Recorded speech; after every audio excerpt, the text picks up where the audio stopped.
So today we are going to go into dependent origination a little bit more, actually a lot more. Let's see.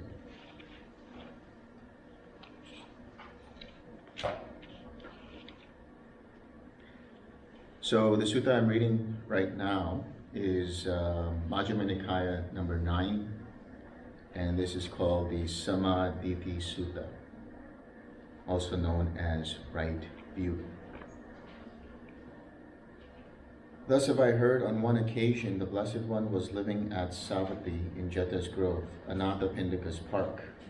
There the Venerable Sariputta addressed the bhikkhus thus, "Friends, bhikkhus." "Friend," they replied. The Venerable Sariputta said this, one of right view is said, friends. In what way is a noble disciple? Noble disciple would mean somebody who is a stream enterer or above. One of right view, whose view is straight, who has unwavering confidence in the Dhamma, and has arrived at this true Dhamma. Indeed, friend, we would come from far away to learn from the Venerable Sariputta the meaning of this statement. It would be good if the Venerable Sariputta would explain the meaning of this statement. Having heard it from him, the bhikkhus will remember it. Then, friends, listen and attend closely to what I shall say. Yes, friends, the bhikkhus replied. The Venerable Sariputta said this. So like he said, listen and attend closely. This is going to be very interesting. When, friends, a noble disciple understands the unwholesome and the root of the unwholesome, the wholesome and the root of the wholesome, in that way he is one of right view, whose view is straight, who has unwavering confidence in the Dhamma, and has arrived at this true Dhamma. And what, friends, is the unwholesome? What is the root of the unwholesome? What is the wholesome? What is the root of the wholesome? Any guesses? Killing living beings is unwholesome. Taking what is not given is unwholesome. Misconduct in sensual pleasures is unwholesome. False speech is unwholesome. Malicious speech is unwholesome. Harsh speech is unwholesome. Gossip is unwholesome. Covetousness is unwholesome. Ill will is unwholesome. Wrong view is unwholesome. This is called the unwholesome. And what is the root of the unwholesome? Greed is a root of the unwholesome. Hatred is a root of the unwholesome. Delusion is a root of the unwholesome. This is called the root of the unwholesome. And what is the wholesome? Abstaining from killing living beings is wholesome. Abstaining from taking what is not given is wholesome. Abstaining from misconduct and sensual pleasures is wholesome. Abstaining from false speech is wholesome. Abstaining from malicious speech is wholesome. Abstaining from harsh speech is wholesome. Abstaining from gossip is wholesome. Uncovetousness is wholesome. Non-ill will is wholesome. Right view is wholesome. This is called the wholesome. And what is the root of the wholesome? Non-greed is a root of the wholesome.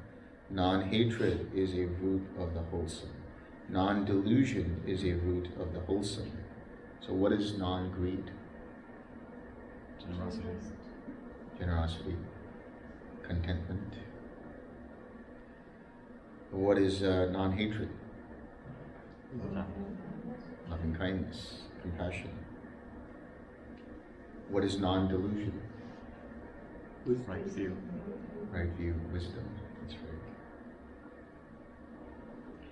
When a noble disciple has thus understood the unwholesome and the root of the unwholesome, the wholesome and the root of the wholesome.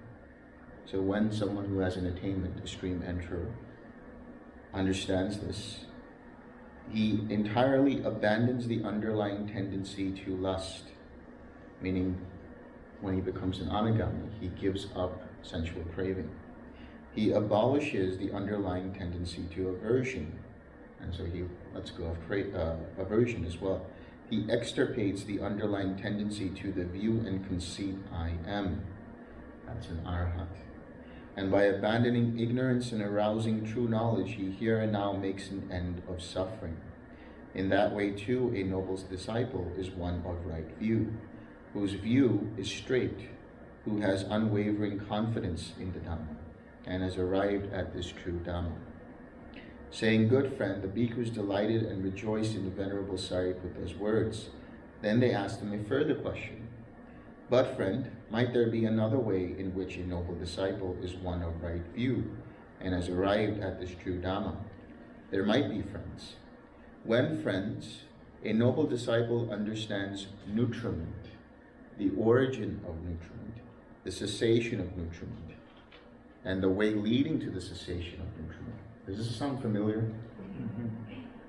It's the Four Noble Truths. In that way, he is one of right view and has arrived at this true Dhamma. And what is nutriment? What is the origin of nutriment? So the first and second Noble Truth. What is the cessation of nutriment, and what is the way leading to the cessation of nutriment? There are four kinds of nutriment for the maintenance of beings that already have come to be, and for the support of those about to come to be. What for?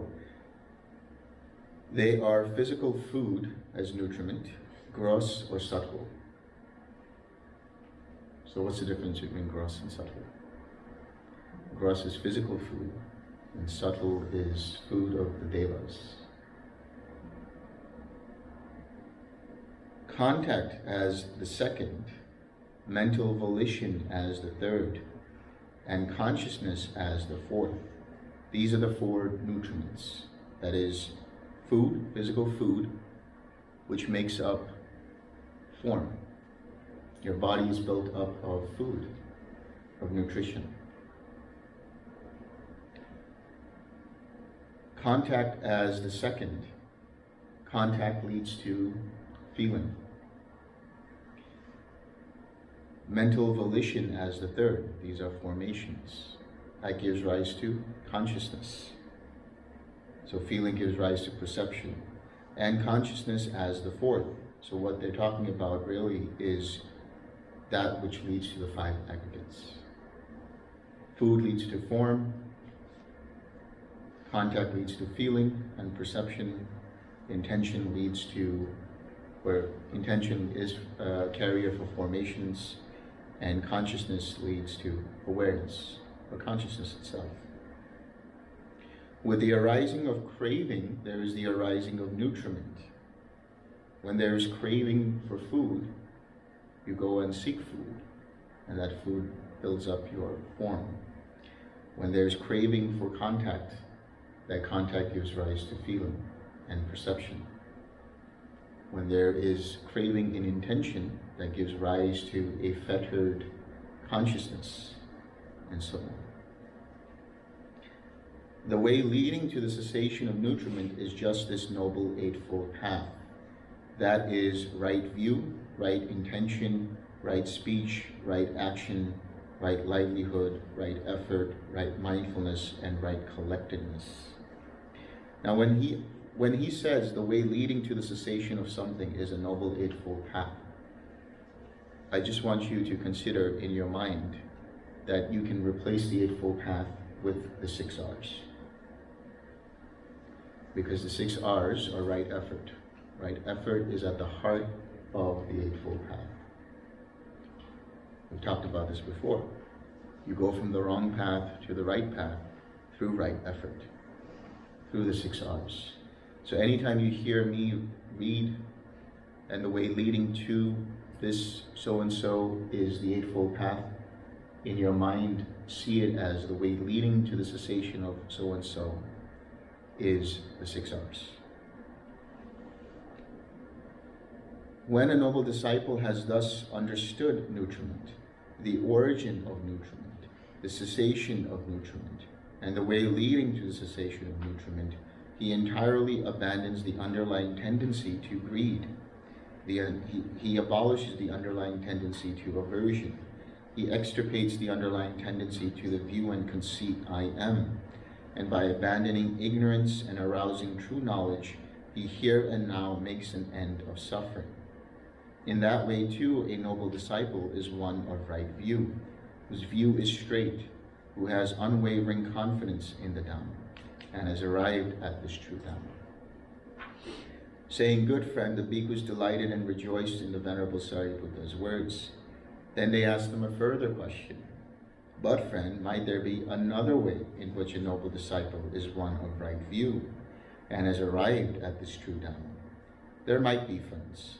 When, friends, a noble disciple understands suffering, the origin of suffering, the cessation of suffering, and the way leading to the cessation of suffering, in that way he is one of right view and has arrived at this true Dhamma." So this is the Four Noble Truths as we know them. And what is suffering? What is the origin of suffering? What is the cessation of suffering? What is the way leading to the cessation of suffering? Birth is suffering, aging is suffering, sickness is suffering, death is suffering, sorrow, lamentation, pain, grief, and despair are suffering. Not to obtain what one wants is suffering, or to obtain what one doesn't want also is suffering. In short, the five aggregates affected by craving and clinging are suffering. This is called suffering. Now there are three types or categories of dukkha. We have dukkha dukkha, we have viparinama dukkha, and we have sankhara dukkha. Dukkha dukkha consists of birth, aging, sickness, death, sorrow, lamentation, pain, grief, and despair. Viparinama dukkha. Viparinama means that which constantly changes. So to get what one doesn't want, to not to get what one wants. Let's say you're on your way to a holiday and you have your bags packed and you're ready to go on the flight. The flight gets canceled. That's viparinama dukkha. You've had a long and hard day. You want to go into the shower, have a nice warm shower. The hot water doesn't work. That's viparinama dukkha. And then sankhara dukkha. Sankhara dukkha is a deeper kind of dukkha, a deeper kind of suffering that is ingrained in when you identify, when you have the five aggregates affected by craving and clinging. This is when you identify with form, identify with feeling, identify with perception, identify with intention, and identify with awareness. This is sankhara dukkha. And what is the origin of suffering? It is craving, which brings renewal of being. It is accompanied by delight and lust, and delights in this and that. That is craving for sensual pleasures, craving for existence, and craving for non-existence. This is called the origin of suffering. And what is the cessation of suffering? It is the remainderless fading away and ceasing, the giving up, relinquishing, letting go, and rejecting of that same craving. This is called the cessation of suffering. Every time you use the 6 R's and you relax the craving, relax the tension, you experience a mind that is pure, a mind that makes contact with that mundane nibbana. And so you see in that the letting go of the craving, letting go of the hindrances, you experience this pure mind, and that is the third noble truth. Relief. Relief. An arahat embodies the third noble truth, which means they're experiencing relief all the time. There's no need for an arahat to 6 hours anymore. They've done it so many times that there's just relief, always. And that's where they're experiencing cessation in every moment. And what is the way leading to the cessation of suffering? It is just this Noble Eightfold Path. This is called the way leading to the cessation of suffering. When a noble disciple has thus understood suffering, the origin of suffering, the cessation of suffering, and the way leading to the cessation of suffering, he here and now makes an end of suffering.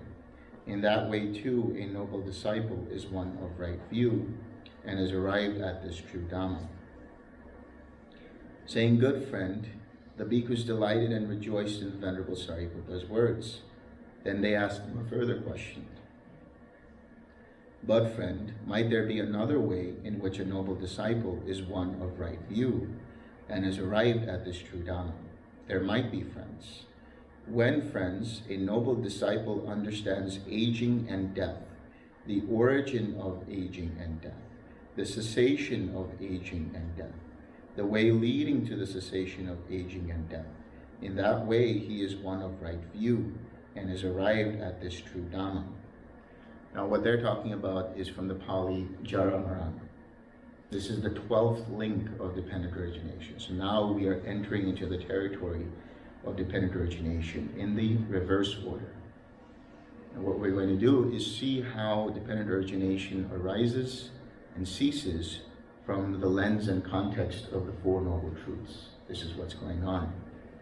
So now we're going to talk about aging and death, which also is a form of dukkha. And what is aging and, here we go. And what is aging and death? What is the origin of aging and death?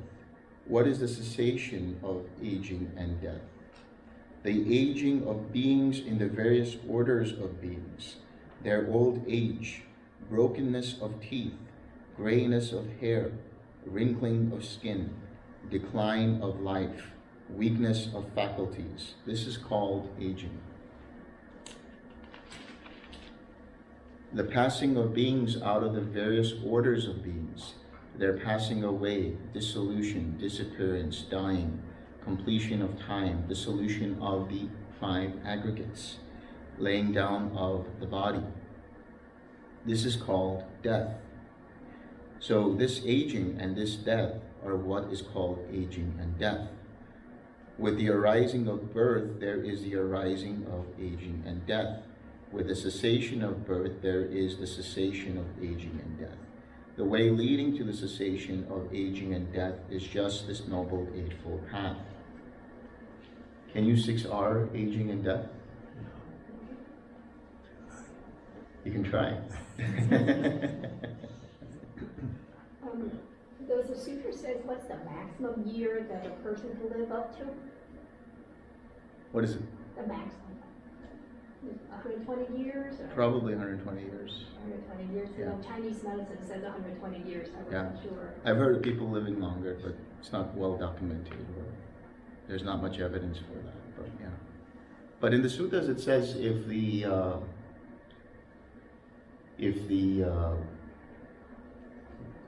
sasana is there and everything is pure and there's a lot of morality, people can live for thousands of years. Who knows?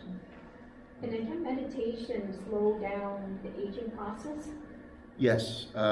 In fact, there is some research that loving kindness meditation helps with delaying the aging process by lengthening the telomeres, which affect aging.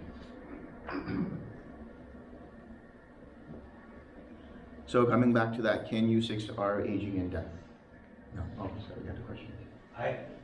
When this chain of causality is being described, does it always apply to when Sariputta in this particular sutta is always applying to the bigger scale of aging and death, like you reach the end of your life and you die, but does it also always apply to the rising, aging, and death of each moment as well? Yes. I mean, I can see this in 2 different contexts. Yes, that's exactly right. So we're talking about aging and death in the relation to both physical aging and physical death, but the arising and passing away of consciousness, and another way, which is the identification with the body itself. So what we are 6Ring is the identification with the process of aging, the identification and the fear of death. And that's delusion. And that's delusion. So can you can 6R everything from craving to grasping to habitual tendencies and so on. But what comes before it, feeling, contact, etc., that's all potential. And can that be 6R? We'll see. Okay.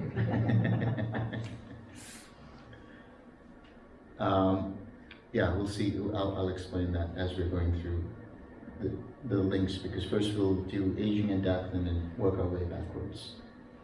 So we'll get to feeling and I'll explain what happens there. But I mean, 6R in a Sankara. And the Sankara is driving the aging process. The Ayusankara. Yes. Yeah. No, you can't 6R that. Right. But you can 6R the sankharas that arise in meditation. Due to ignorance? Yeah. I see. And then. We're talking about the three types of sankharas. Okay. Yeah. Okay, please. So, yeah, I'll explain. So when we talk about aging and death, we're talking about identification with the body, which naturally ages and dies. Now, there's technologies which prolong life. There's Botox. There's wigs and things like that to make you feel good. But that's all just a process of craving for existence, a process for fear of non-existence. So what we're talking about here is 6R in the identification process. That the idea that this body is me, this body is mine, this body is myself.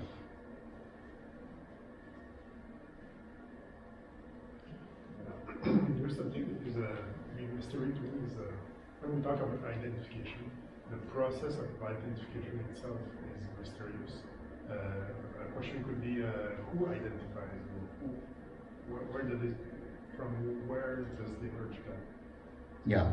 The question is, who is identifying with that process? It's the choice to identify in every moment. And that choice itself is influenced by sankharas. And those sankharas are influenced by choices. In every moment, there's sankharas that arise, and then they influence the way you make choices. And depending upon the choices you make, you strengthen certain kinds of sankharas and you weaken certain kinds of sankharas in a future period of time. So there's no being there, there's no self there, there's nobody identifying there, but it's a learned process through habitual tendencies, through intrinsic survival instinct of saying that this is my body, this is me, this is mine, to protect the body, or to protect the mind, or the idea of what is mine. So that arises because of continually living out the world in that way. And the person is basically conditioned to think that there is a self there for the purposes of protection and survival. But once you let go of that idea, then you become free from the need to protect. You become free from the need to crave and to have aversion. And you live a life that's more spontaneous. You still protect the body. If somebody tries to hit you, you still deflect them. But there's no hatred there. There's no aversion there. So this process of identification itself is a process in which the mind mistakenly sees the body and says, this is mine. And says, this body belongs to me. Or this body is me. Me, mine, myself. When that happens, there's a process of wanting to beautify the body. Or there's a process of wanting to change the body because I don't like the way I look. But that's just the way the body is. The body itself is impersonal. We're all just walking corpses, actually. That's the truth. That's the reality. But we have this idea that we're alive because we are in the body and soul. Or the body is alive because of us, because of some spirit that's there, or some self that's there. but the bodily processes which are dependent upon bodily sankharas. I'll be talking about all of this, but basically that gives rise to a process in which a mind looks at that and says, this is my territory, this is me, this is mine, so I have to protect it. That's the process. So what is identifying with the body is the mind itself, or the factors of the mind. But those aren't self either, as we'll see.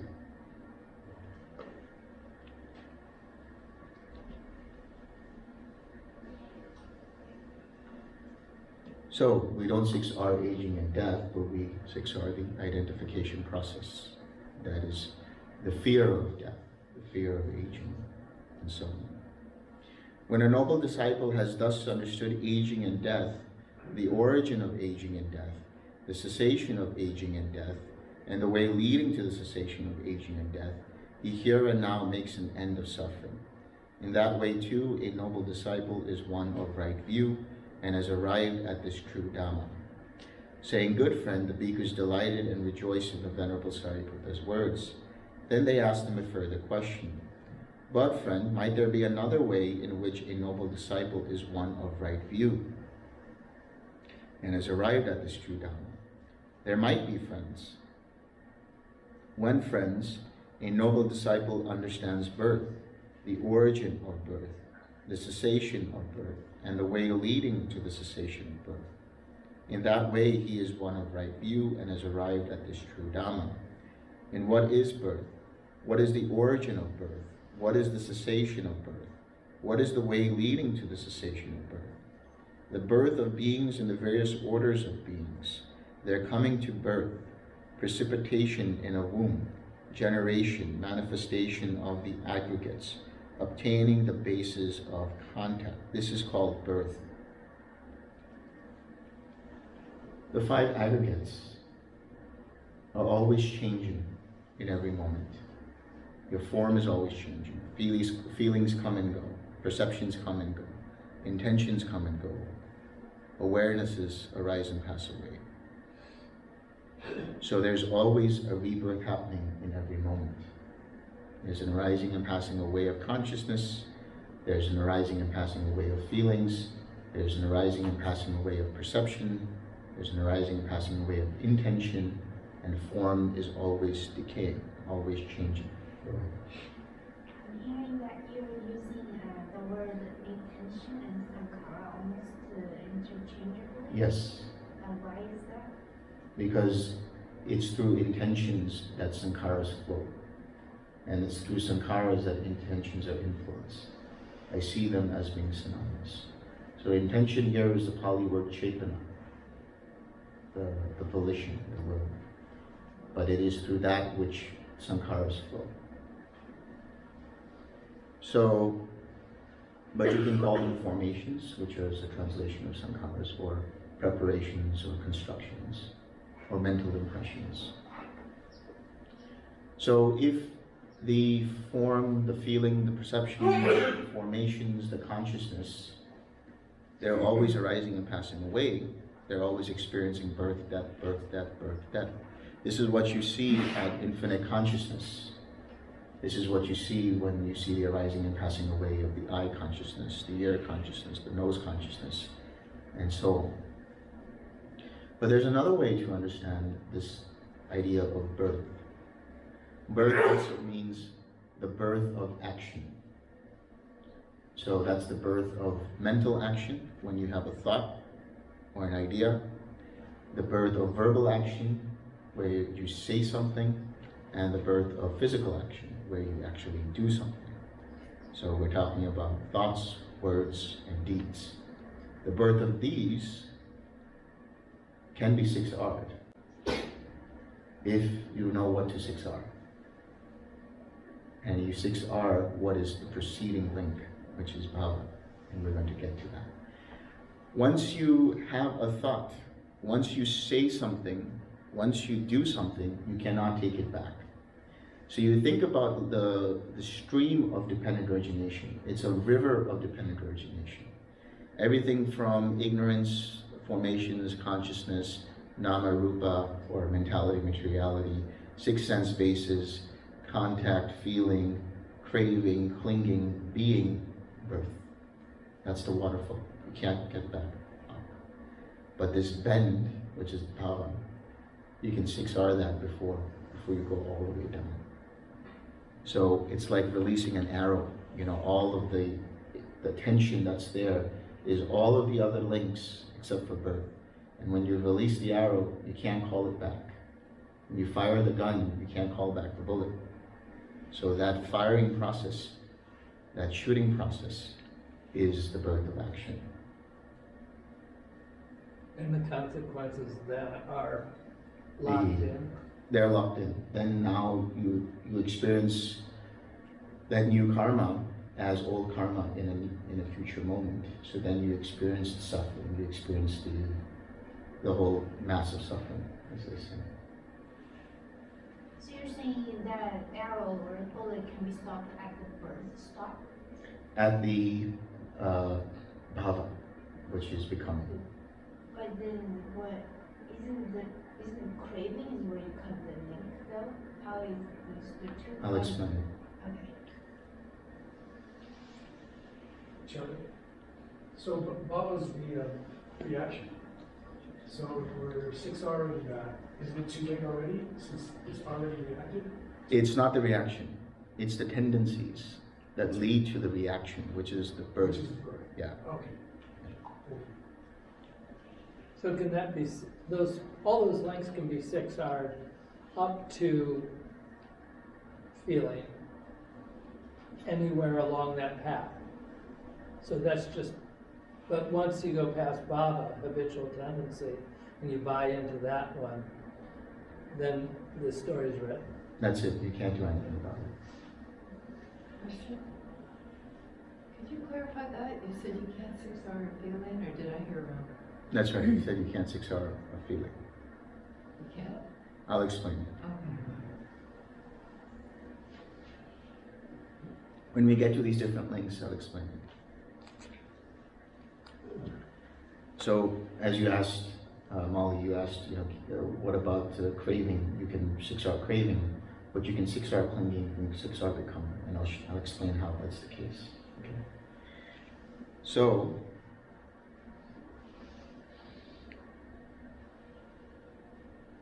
with the arising of bhava, with the arising of, let's say, there's different words for bhava. There's being, there's becoming, there's existence, and there's habitual tendencies is the one that we use a lot.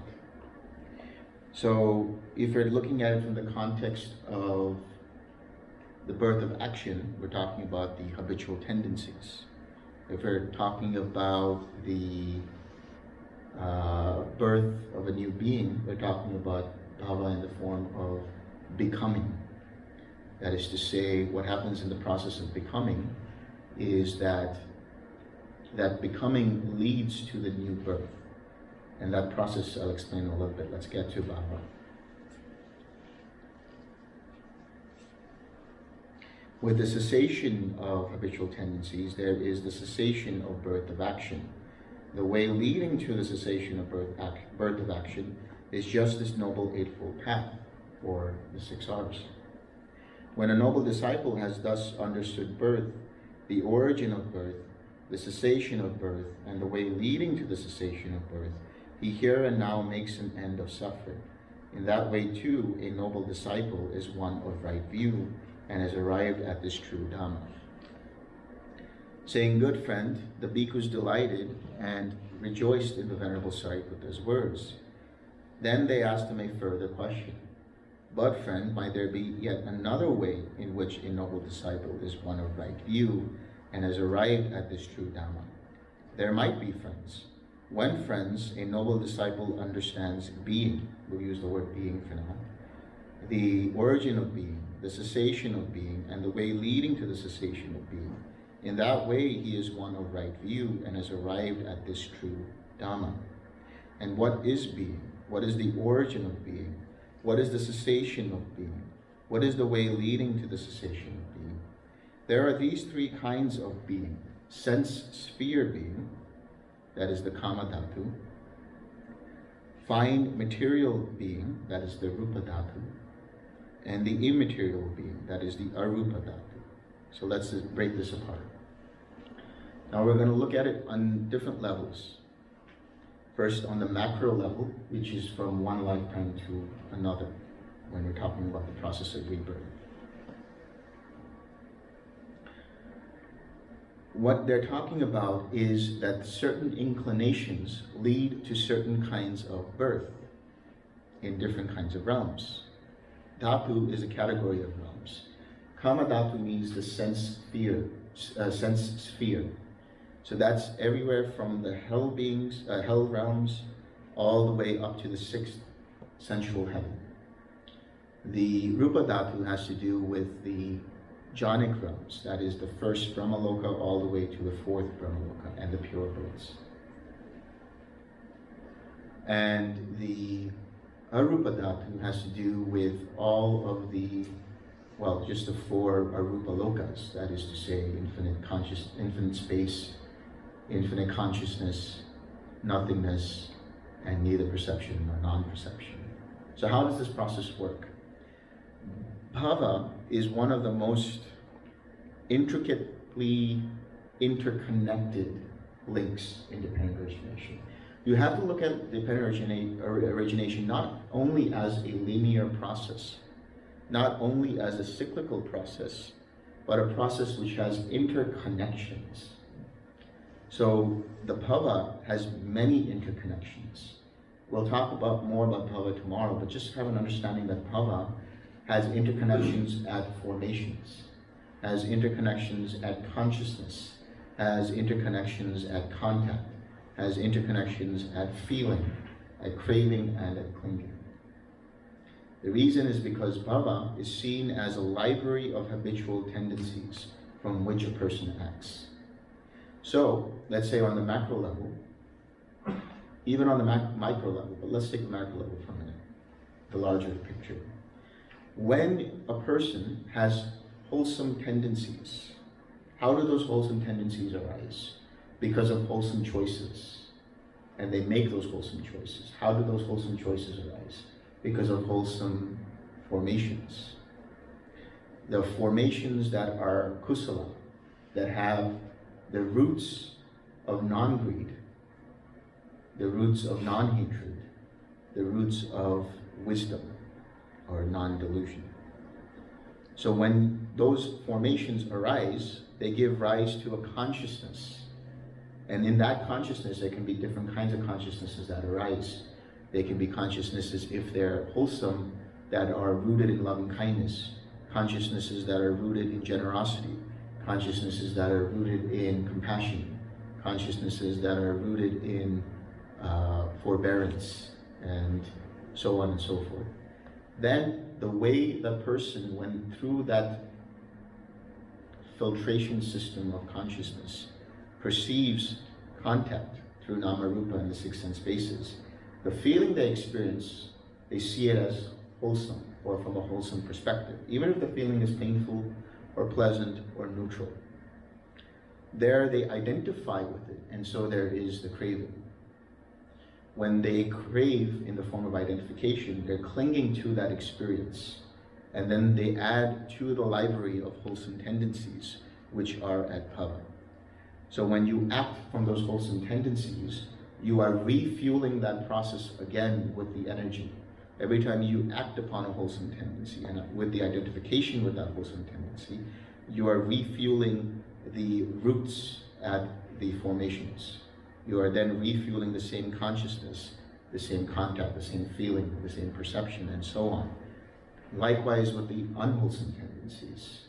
So if over a period of time, in one lifetime, a person has been wholesome all their life, they've been generous, they've been loving and kind, they've been helpful, and so on and so forth, then their thoughts and ideas, their sense experiences will also be somewhat wholesome. When they die, at the process of death, there is a process in which they see wholesome images, wholesome thoughts, wholesome ideas, wholesome memories, things that they did in the past that were wholesome. The reason is because the mind automates towards whatever is its immediate tendency. In other words, the mind will always make that automatic choice depending upon its library of tendencies, without even thinking. So if a person has been wholesome their whole life, those wholesome tendencies will be clung to, will be identified with. And that gives rise to becoming into a new wholesome state of being at the level of birth on the macro level. So that means their wholesome existence will be rooted in a place that is wholesome. So a wholesome human existence or any of the 6 sensual heavens, for example. That's the macro level. But think about it from the level of the micro, from day to day, moment to moment. When you make wholesome choices, you automate that process where the mind always inclines to and tends towards a wholesome choice. It does it without thinking. It does it without having to consider it. It just happens automatically. And so when that's the tendency, the birth of action will also be wholesome. However, there will be identification there. So that will still lead to some kind of clinging, still lead to some new kind of karma. Likewise with the unwholesome. You get it into an unwholesome state, you create unwholesome tendencies. When you have unwholesome tendencies, they make you react in an unwholesome manner. That leads to an unwholesome existence in the next moment. You have an argument with a friend or a co-worker, and if your tendencies are unwholesome, meaning you're always reactive, you're always angry, you're always upset, you're always acting in an aversive manner, that means your mind will tend towards that aversive manner. And when it does that, what happens? You lash out, you react to that person. So the birth of that action is you arguing with them further, shouting with them further. And so what is your new state of existence in the next moment? Further shouting, further arguing, further discomfort, further anger. So this is the way to understand habitual tendencies. Would it be a fair description to say that these habitual tendencies are, for all intents and purposes, just good and bad mental habits that have some karmic origin? So like my mental habits, I have good habits, I have bad habits. Some of them I've reinforced myself through good choices and bad choices that I've made. Some of them come from lifetimes ago that I've kind of dragged around. And so they're just basically these habits that we have, good habits and bad habits, and either we keep reinforcing them or we change them. It doesn't matter where they came from because the choice is now ours, how we're going to act. I think that's the short of it. Yes. So habitual tendencies are those habits that you just do automatically. But they are dependent upon clinging, which we'll see, which are dependent upon craving and then feeling and so on. It sounds really similar to formation sankharas. What is the difference though? I'll get to sankharas and then I'll explain. So if we were wholesome, let's say 10, and 5 times we're not wholesome, unwholesome, so with the unwholesome cancel out the wholesome, do you still go to the wholesome place because there's 5 good? Or I know you have to be wholesome all the time, and I wasn't sure because like you're saying that you cannot be good all the time. So let's just say that there was only a few times you yelled at friends, but 30 times you didn't, but 15 times you did, and then is there a place for that? So you have to look at it from this perspective. If a mind tends mostly towards the wholesome, now what that ratio is, we can't really say, but what we can say is the tendencies will be strengthened by the number of choices you make continually. So there might have been choices where you didn't choose the wholesome, but you chose the unwholesome. When you do that, then there is karmic residue from that. That karmic residue is experienced at the next cycle of feeling. And there you can choose to either identify with it or let it go. And then those unwholesome tendencies start to weaken. So you have a choice at the level of feeling. Do you want to crave for that feeling? Do you want to identify with it? Or do you want to see it as being impersonal and therefore not act on it with identification? See it as that and let it go. Once you let it go, which is the 6 R's, then those tendencies might come up again, but they won't be as strong. But the wholesome tendencies, because you've been reinforcing them with active actions, will come up as the automatic inclination. So that's bhava, automated inclination towards a specific type of behavior.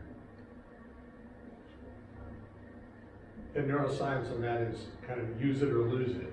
If the brain wants to be increasingly more efficient because it's overwhelmed by all the data and all the needs that are presented to it.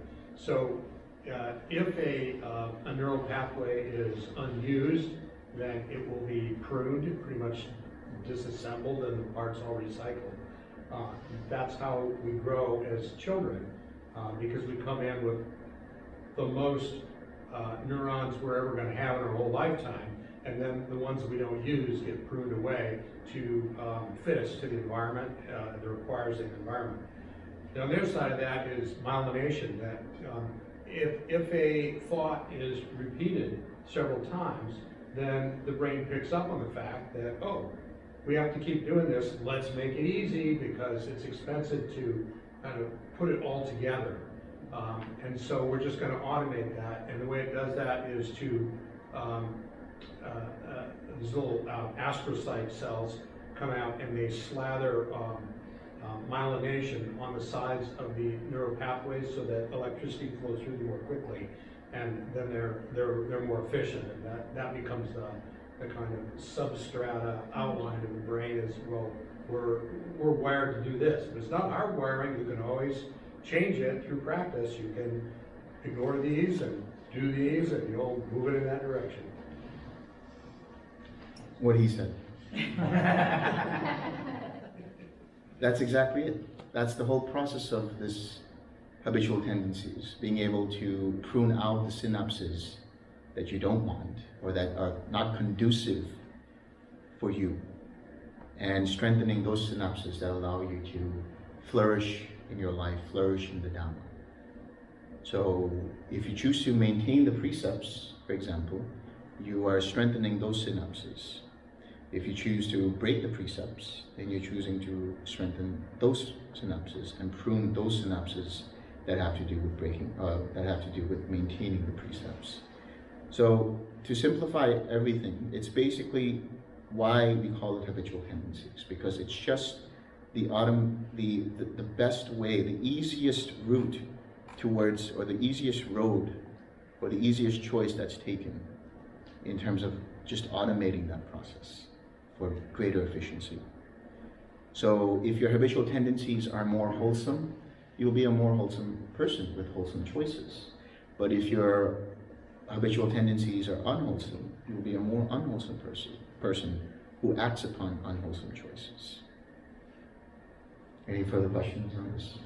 I want to say that I think you can be good all the time. And good in this regard is not an absolute.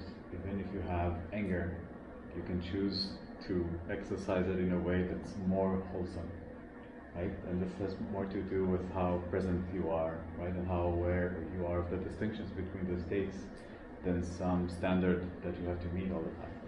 So the point here is to continually trend towards the wholesome versus some idea of good. And then ultimately, just being with the wholesome all the time, it gets you as far as anagami. I mean, if you want to get to arahantship, then there's a whole other process there.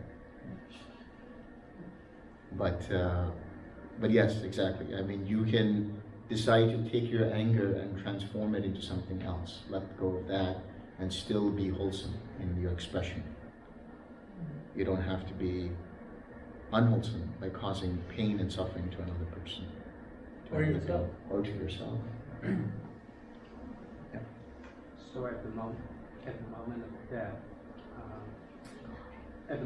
death, the predominant habitual tendency will prevail, but not always. In other words, if someone has habitual tendency of happiness, generosity, etc., but in the moment of death is so violent, there's so much pain and suffering, the mind may also lean toward the darker side, and not always positive. This is where karma comes in, which is to say that if a person comes to meet with a violent accident, usually their state of mind is going to be one of fear, one of something that's unwholesome. And that can lead to an unwholesome state of existence. But it won't necessarily lead them there for a long time, because the strength of their wholesome tendencies overpowers the unwholesome tendencies. There's a discourse that the Buddha gave on this about karma, which is that how come bad things happen to good people, or good things happen to bad people? It's because they're drawing off interest from their karmic bank balance, right?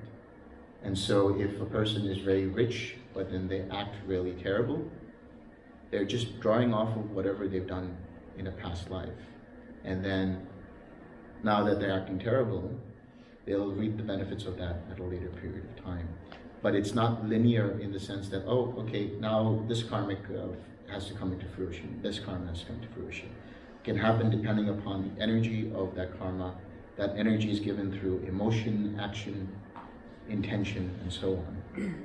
So, but the general understanding is this, that the becoming, like for example, if a person is in jhana, or they've experienced the first jhana, second jhana, third jhana, fourth jhana, it's such a sublime state that at the moment of death, if everything is not a violent death and they're just passing on, their mind will incline towards what was the most sublime experience that they ever had, which is one of the most profound memories that they ever had, which is a jhanic experience.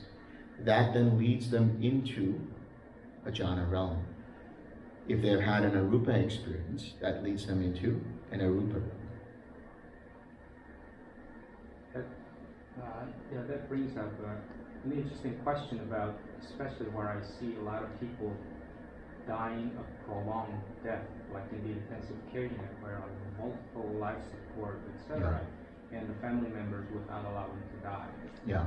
And maybe that's their karma to have family members drag on like that. So I have heard some people, just from the story of near-death experiences, even when they have severe accidents, that they had no pain when they went through this tunnel or whatever during this bardo state. Yeah.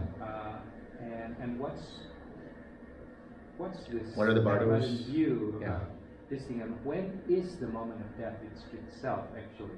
When the breath stops, when the heart stops, when the brain death happens, or what is the Buddhist view? Mahayana view has different, etc. Pure Land view is different. What is the Theravada view?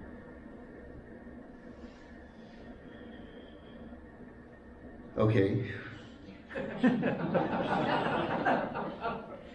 What I'm about to say is my understanding, so take it for what it's worth. I'm not saying that this is the Theravada view. I'm saying this from my experience of seeing my own father pass away and understanding death in different ways, understanding what happens during the dying process. So when you go through a process of bardo, when you're seeing different things, you have a life review process that's going on. A lot of people report that in near-death experiences. It's like, oh, I saw my whole life come flash before my eyes. Or they see, I saw certain kinds of memories that happened in my life, and those were the most profound memories of my life.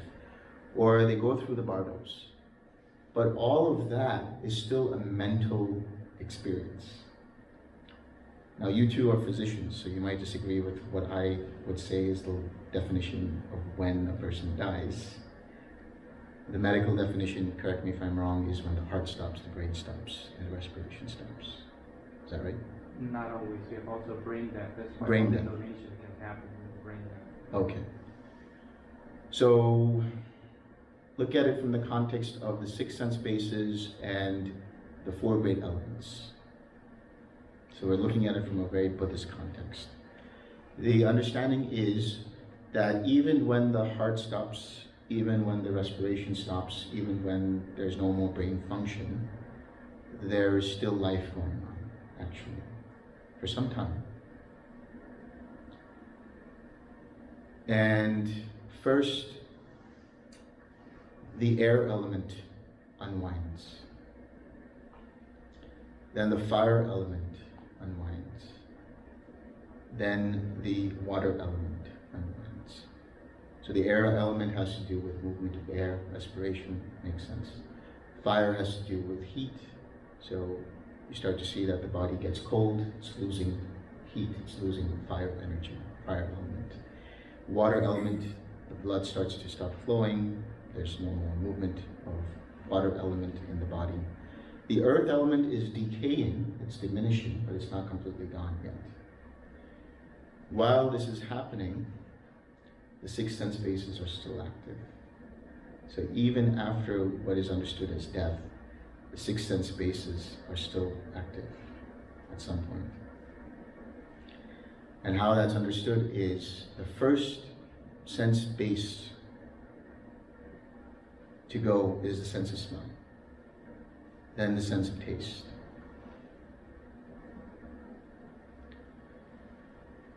Then what goes after that is the sense of sight, the sense of touch, the sense of hearing, and then finally thoughts. So that's why even after a person is medically considered dead or legally considered dead, they still come back and they say, oh, I saw something, I experienced something, because their mind is still there, consciousness is still there somehow. So the mind sense is the last sense to go. So in that mind sense, they're experiencing the review of life, they're experiencing the bardos, they're experiencing all of these different processes. And then when there's a clinging to a specific type of formation, then that clinging fuels the next consciousness that arises. This is the rebirth linking consciousness, the Pati Sandhi consciousness, the new Gandhava, which will then be going into a new Namarupa. So this is the way the dying process happens. So the touch seems to be one of the later ones. Mm-hmm. You could still feel pain, even after clinical death. So after a person dies, it's good to be with, the person, so to speak, and still say good things to them, because the sense of hearing is the last to go, one of the last to go. So if you guide them and say, go to the light, or remind them of the good things that they did, remind them of all the wholesome memories, you're starting to guide them towards something that's more wholesome. Is there any sense how long this lasts? It depends on the strength of the formations, but it can be anywhere from about an hour and a half to 3 hours, maybe more. I guess the Mahayana views of 8 hours, the body should not be, or 12 hours, something like that. It could last that long too, but I'm telling you from my sort of personal experience. And Mingyur Rinpoche mentioned his father when he died for 3 days sitting in samadhi. Yeah. When the body was still warm. The body was still warm, there was still the fire element. Thank you. Okay, I'm still interested in this karma court business. So just to get a little bit of clarification about, I grew up Catholic. I think a lot of us did, and we always heard about these deathbed conversions. This evil person becomes like, oh my goodness, I'm taking Jesus as my Lord and Savior, and then the people that are there with him believe that this individual can then go to heaven. So the way I'm understanding this is that, yeah, he probably could go to heaven, but they're not going to stay there. Their karma is still going to go with them, even though they have a wholesome state at the moment of death, and until the hour and a half later or 12 hours later, whatever that is, they're in the wholesome state, but they don't get to just miss their whole life of bad karma accumulation. They don't, no. So they'll still experience heaven. Yeah. But maybe for a very short time. Okay. Oh, good. Yeah. So I make sure I understand. The brain and mind are not the same thing. Mind is something else. Right. Okay, I understand. That's the mental factors of contact, feeling, perception, intention, and attention. Right. So everybody else is throwing in their analogy or their view of it. So I'm going to go ahead and volunteer mine. And At least I find it helpful. I would say that Buddha isn't dead because his process continues on, right? In fact, it's changed form. If you're just a process, then as long as his process continues, he's still alive. But there's another way that I actually like to think about it. And if somebody's a physicist here, maybe you'll correct me and I'll listen to that. But my understanding of general relativity is that Einstein, the whole foundation of everything that we're doing with electronics, with everything, requires the best explanation of it that we found that it is general relativity. And under general relativity, anything that ever is will be world without end. In other words, time is an illusion. And so the way I like to think about it is every day you're painting, it's like a painting. You're putting more paint on the easel, and once it's put on, you can't really take it off. But as long as you're alive, you're allowed to add to your painting. And when you're done, at least as far as general relativity is concerned, and keeping in mind your painting, the process of it may continue on, but what you put on there is the totalitarian, it's the sum of your life, and it will always be somewhere in space-time, literally, somewhere in space-time, everything you have ever done, every thought you have ever thought, still exists. Everybody that's ever been alive is still alive, somewhere in space-time. Is that the internet? What's that? Is that the internet? Is that the internet? No, because you were saying it's there, it's available everywhere, or it's around in some way. Well, you may not be able to access it, but it's still there.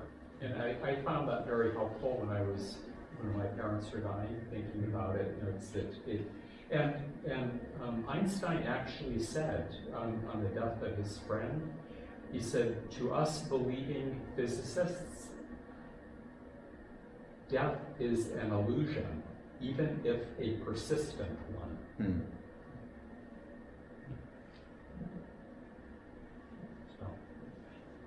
So I kind of view it,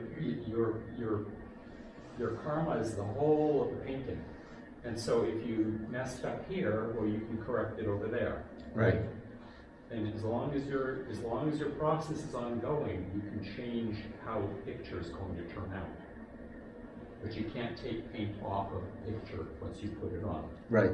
That's the birth of action that we're talking about. And so I find that helpful, and once I ran across that idea and that quote, I've been trying extra hard to change what I can still change, with the idea that it's not until it's done that my painting is done, and then the process of people viewing it goes on, right? Right. Anyway. Thank you.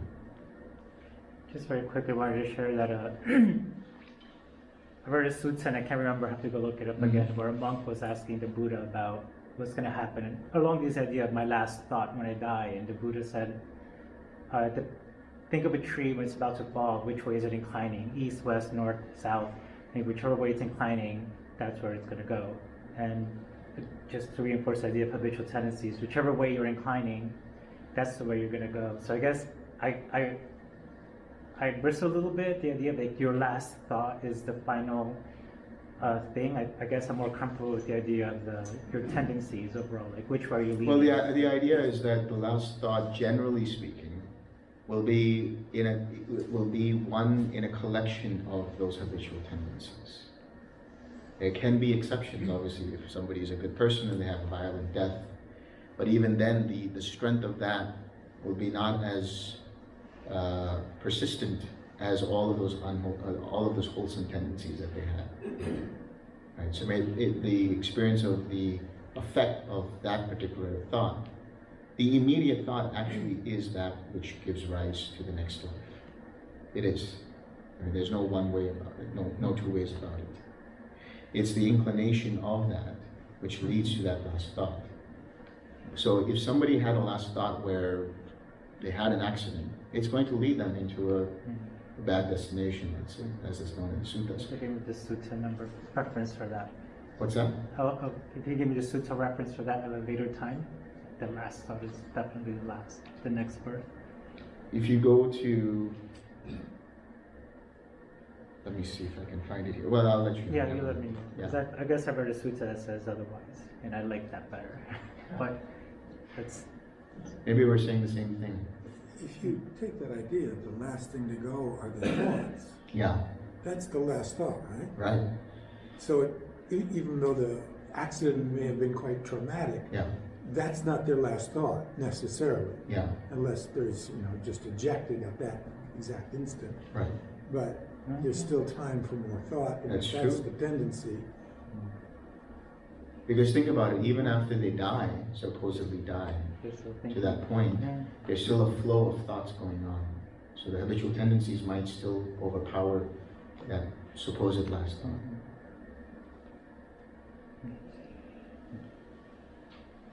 I just want to return to the near-death experience because I read so much about it. It's fascinating how what happens when people are in the, and one thing is that they can have very heightened concentration state, it looks like. They can go back and forth in time. They can just see events that they couldn't possibly perceive the events in all of the world at once. And it's a very interesting phenomenon that's happening. So can you say more about it? What is it? What does that mean? Where does it fit in Buddhism?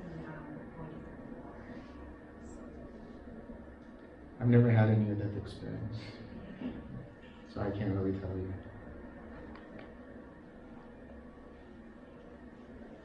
But I know someone who had one, actually 13.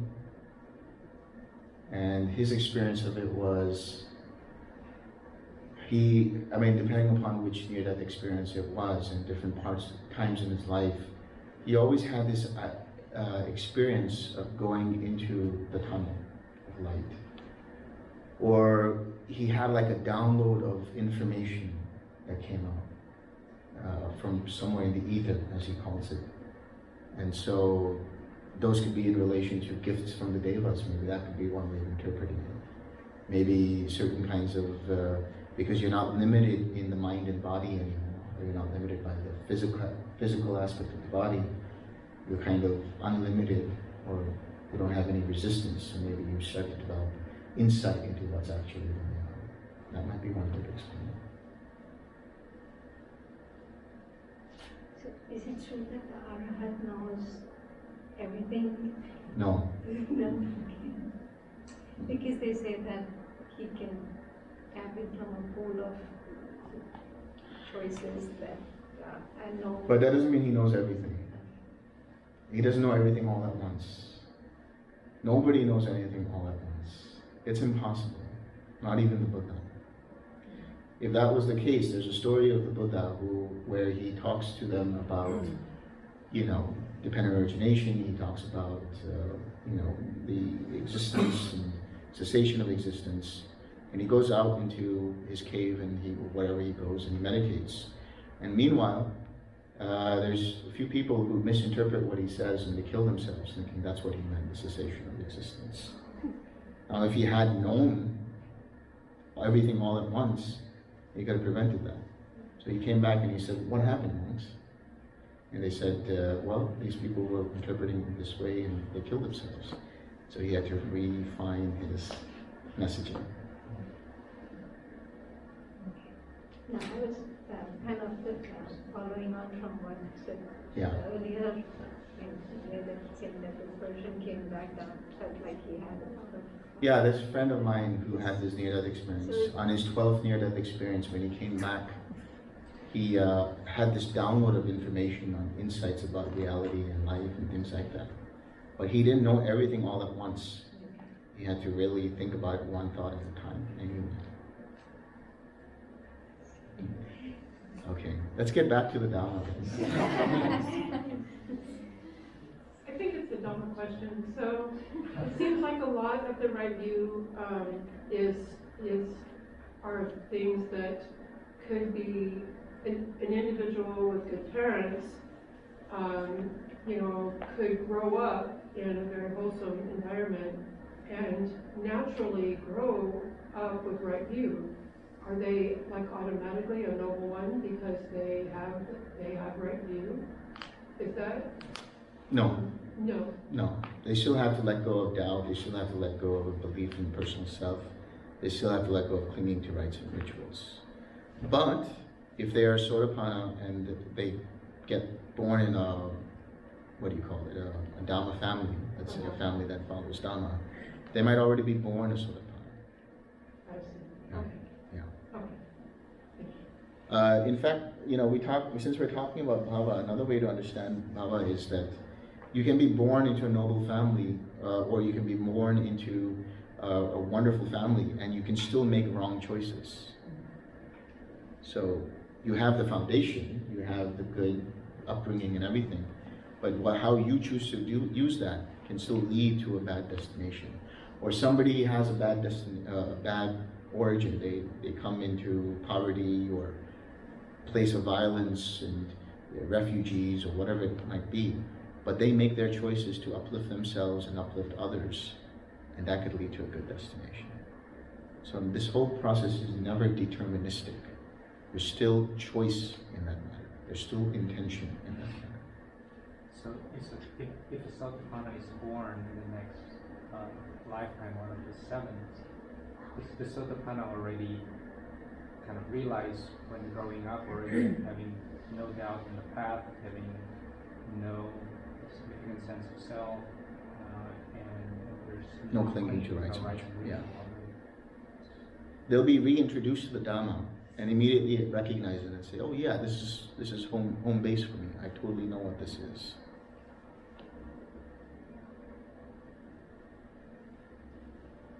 Okay.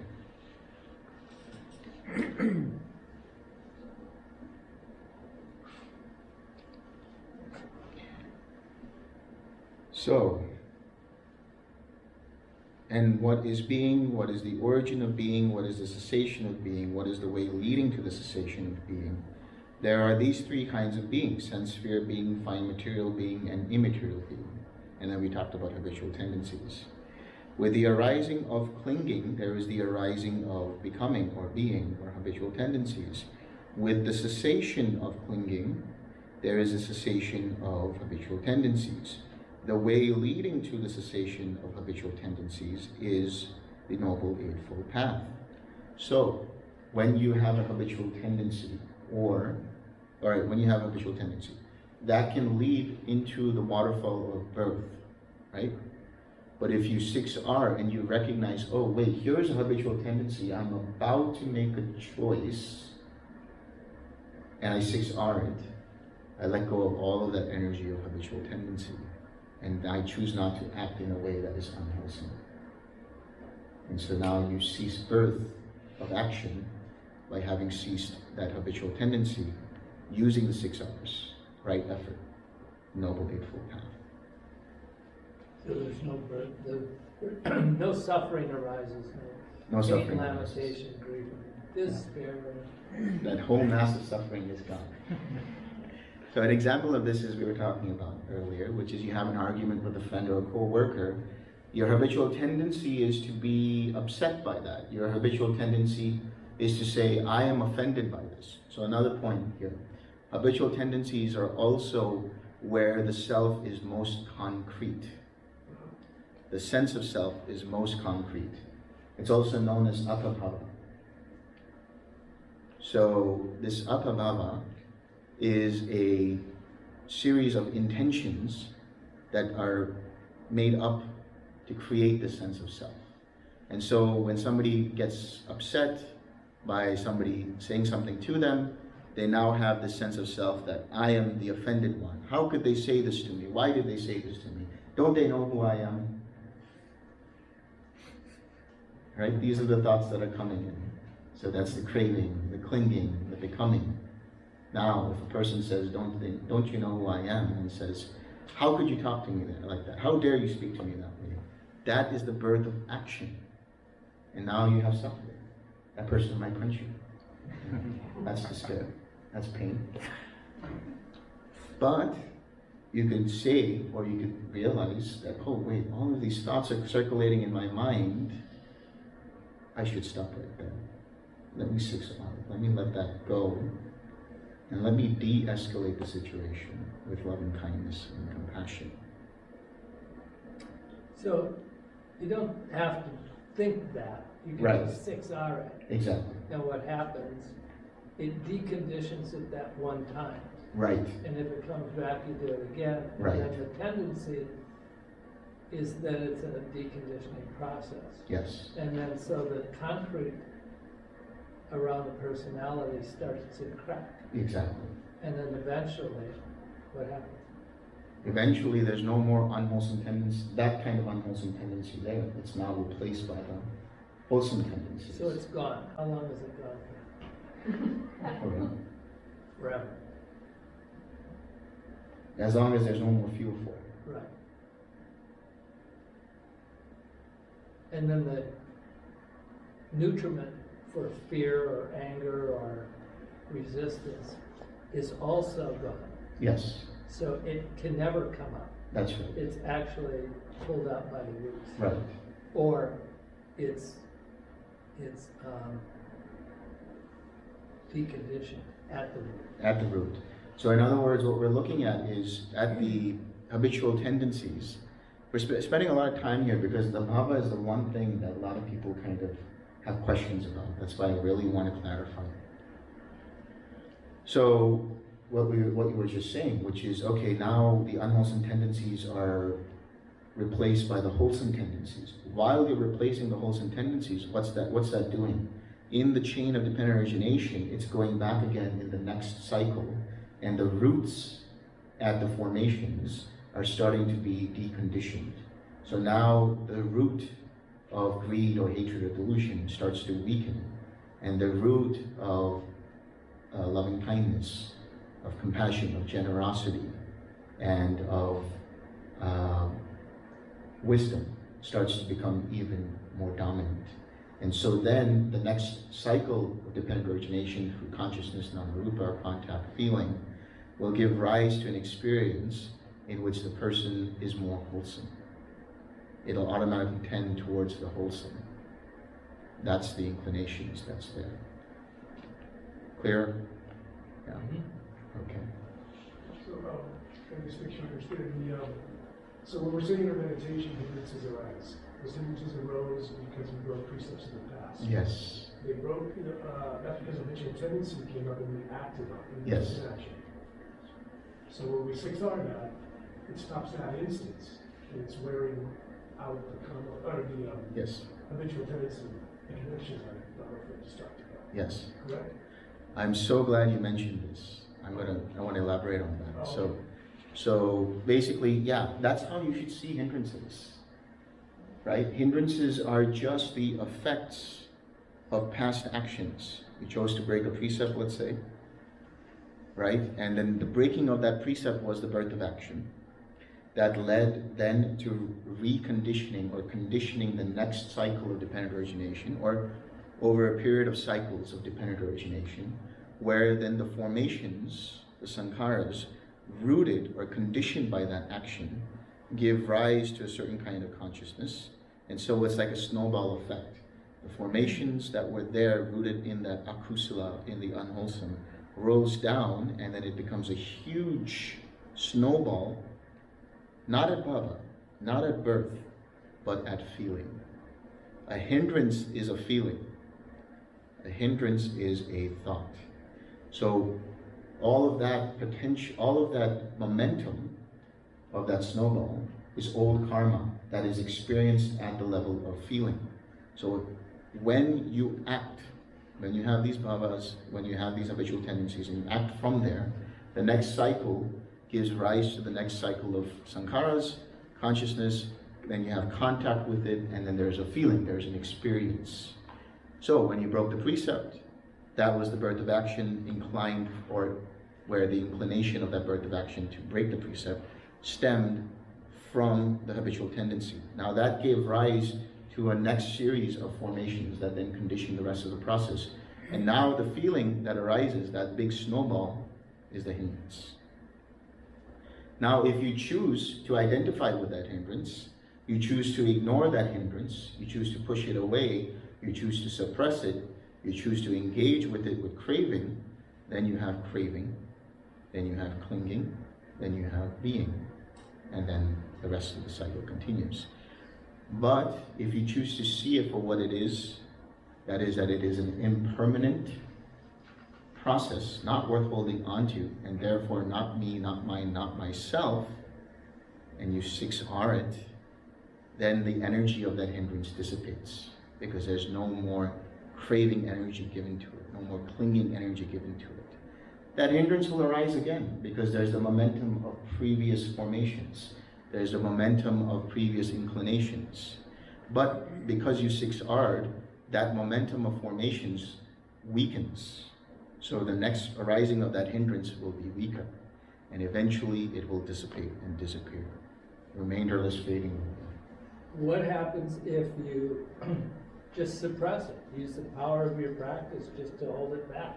You could do that. Every time it comes up, just suppress it. Just Sure, you could do that. yeah, okay. And when you suppress it, Yeah. you push it down, what happens? You take a beach ball and push it down the water, it comes back up again with full force. So there's no.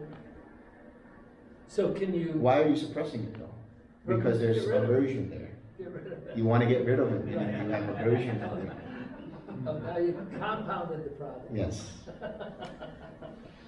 So when you do the relaxed step, is it, on my understanding, like it feels like it's pretty short, it's 1 second or something. Is it like just that 1 second you are sort of melting away the karma? Yes. Yes. When you relax, what are we doing? We're tranquilizing formations, tranquilizing bodily formations, tranquilizing mental formations. You are relaxing, letting go of that particular formation that led to that particular hindrance. So bit by bit, you're cutting away at that karma by not reacting to it, but rather letting it go, letting it be, and having no engagement with it.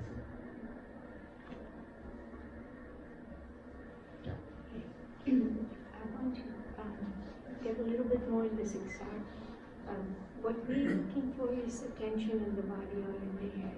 Can it be that there's possibility that it is not, the tension is not at all present in your body, but you're still having a craving? Tension is a manifestation of craving. So it has to be felt in the body. it can manifest in the body, or it can manifest as a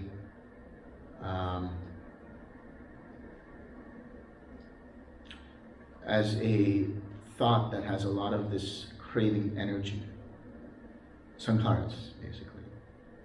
And so when you're at the arupa jhanas, for example, when you're dealing with certain hindrances that come up, what you're actually dealing with when you go into the arupa jhanas, especially the quiet mind, you see all of these lights come up, you see flickering come up, you see something coming up, just stuff, and disconnected images.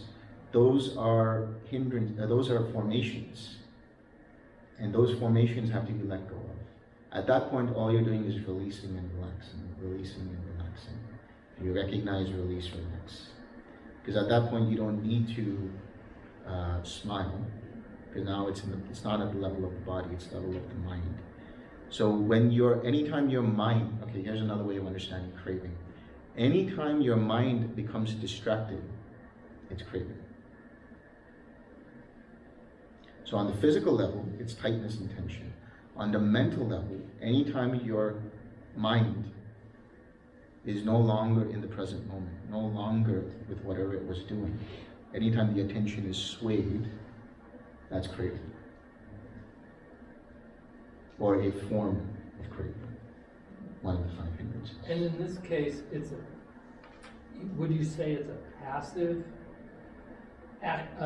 passive result of past karma? In other words, you're not trying to crave anything, Yeah. You don't have an object that you're looking at because there's nothing, there's Yeah. no thing.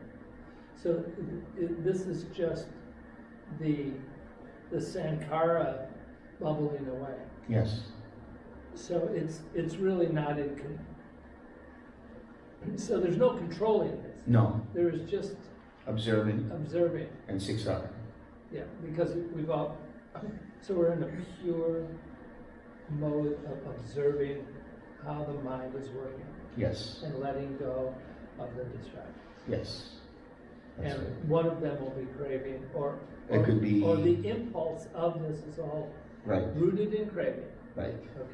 So those formations that come up will come up laced with craving or conceit or views or ignorance, one way or another.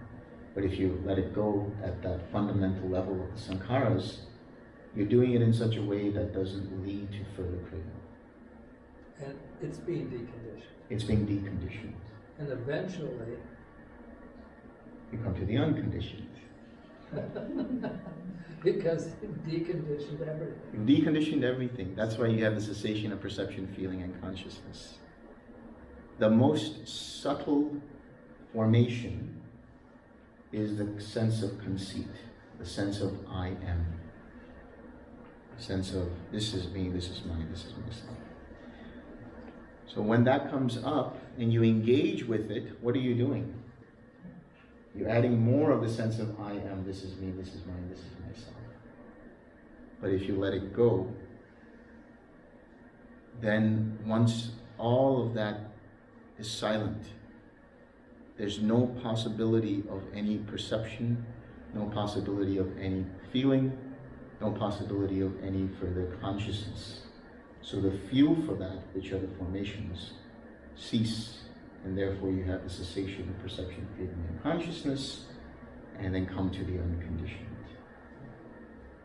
So the root cause of these conditionings, the dependently conditioned phenomena, is ignorance. Yes. These 6R, you're 6Ring everything, ignorance out of existence. Yeah. You're deconditioning ignorance bit by bit until it's no longer gone. there.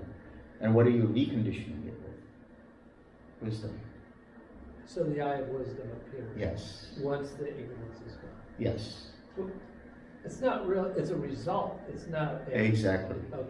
Exactly. And I'll explain how that is, because you can 6R ignorance, but how do you do it? Is because you have to think of dependent origination not, as I said, not just as a linear, not just as a cyclical, but these interconnections that feed back. These are feedback loops within feedback loops. So Bhava has the most number of feedback loops. That's why we're spending so much time here. It has the feedback loop in the taints, it has the feedback loop in ignorance, it has a feedback loop in formations, it has a feedback loop in consciousness, it has a feedback loop in contact. Basically every single link, it has a feedback loop in. And then those feedback loops have feedback loops with other links.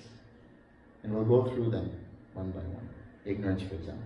We'll go through that. Yeah. So when you use the word letting go or relax, my understanding is that it always carries a trace of aversion in it. Because whatever you're letting go of or relax out of, you don't want it. And then, so like whenever I use the word of letting go, then it's like, oh, like, don't want this. So how do you kind of remove that trace of aversion in that letting go and relax? What word works for you? For me, it works like it's fully acceptance and just embracing some sort of melting experience. Use that. But if I do that fully embrace melting experience, it takes a long time, and then they're like, it's not letting go.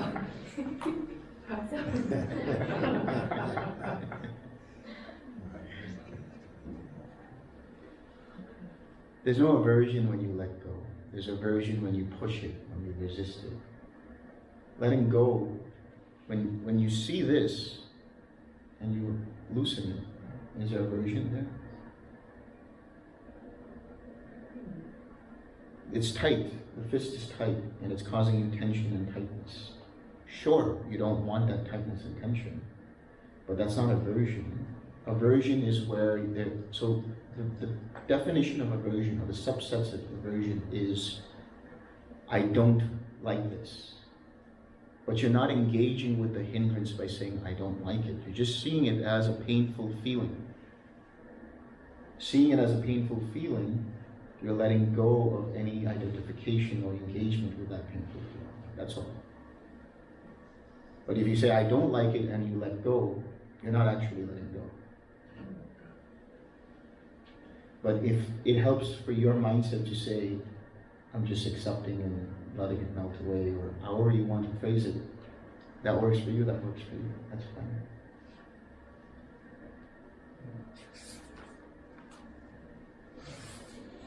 Just to add, and you can use let it be. Yeah, let it be. Free, Yeah. as opposed to. Yeah, free it. Yeah, that's a good one. Free it. You're really not, you don't want to associate with it, but it doesn't have to be a negative. Right. Not associated. I'm letting it go, meaning I'm letting it free. I like that. That's a really good one. I'm giving it freedom. I'm liberating it.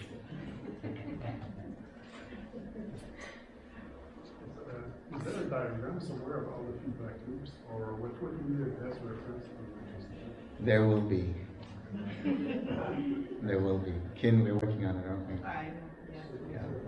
I have the original Kin, have you seen the original diagram where I just made all those connections? Yeah. If I have a photograph of it, I'll share it with you guys in the interview. Yeah, it's just like a madman's, work.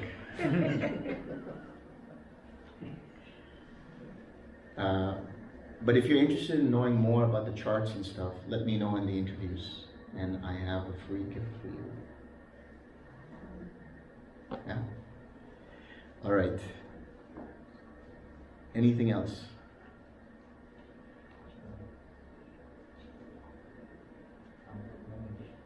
Okay. We'll come back in some feedback loop. Yes, exactly. So,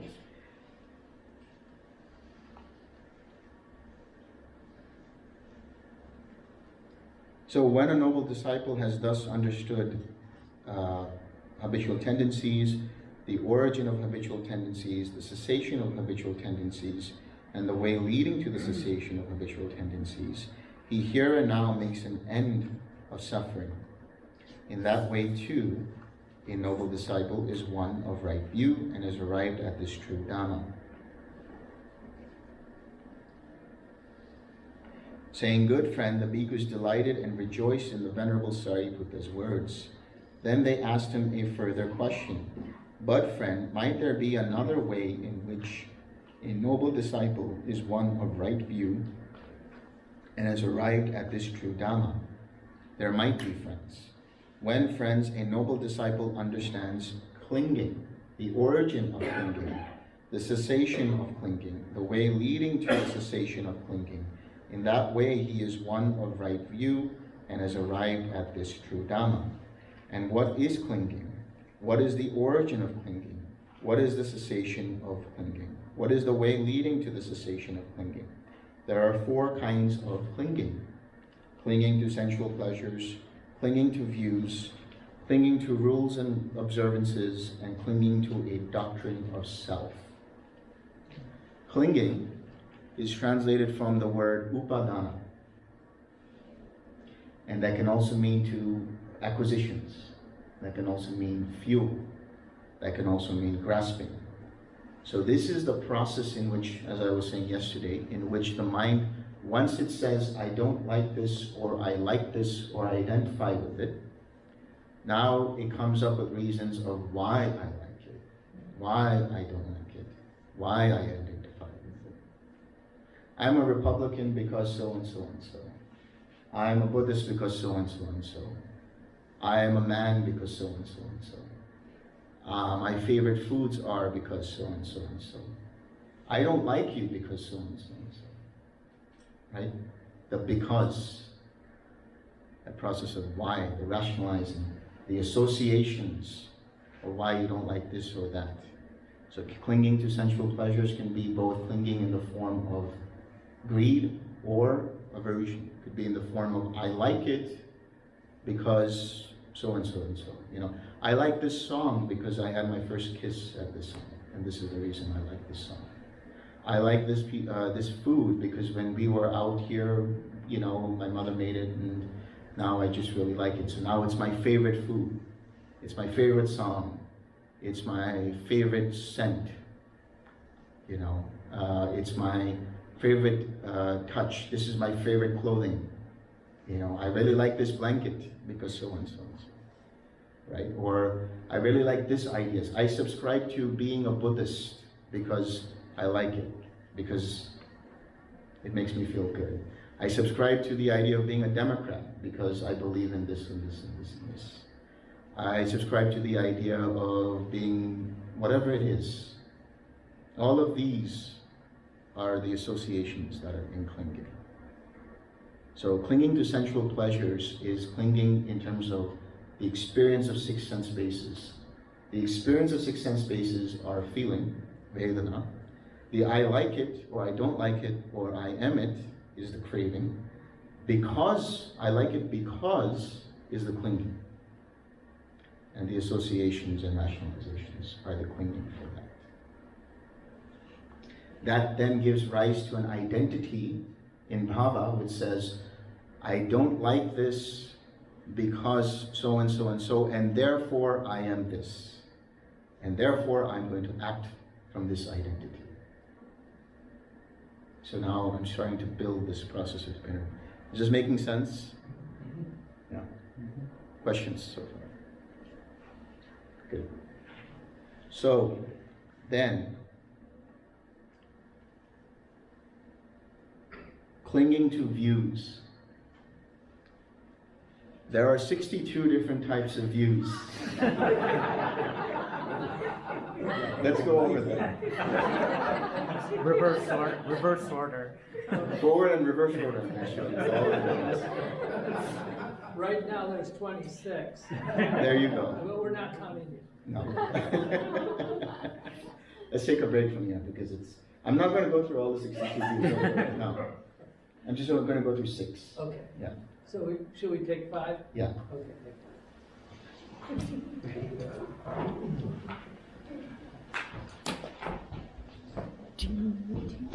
Yeah. Do you want hot water? Can you hot water? Yeah.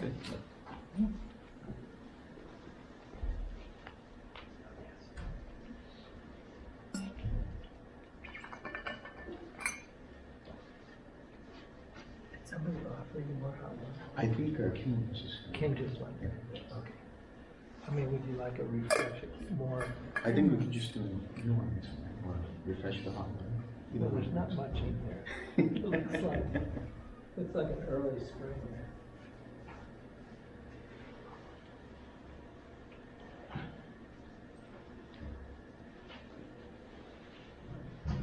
It seems like if someone has a lot of store, I guess most people have so much storehouse of this cars,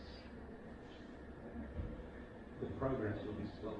It'll take a long time to just let go of some cars just to be able to reach a certain level of collectiveness. Yeah. That's why the first jhana is so important, because you've actually let go of the sankharas by engaging with the hindrances in the way of right effort, in the process of right effort.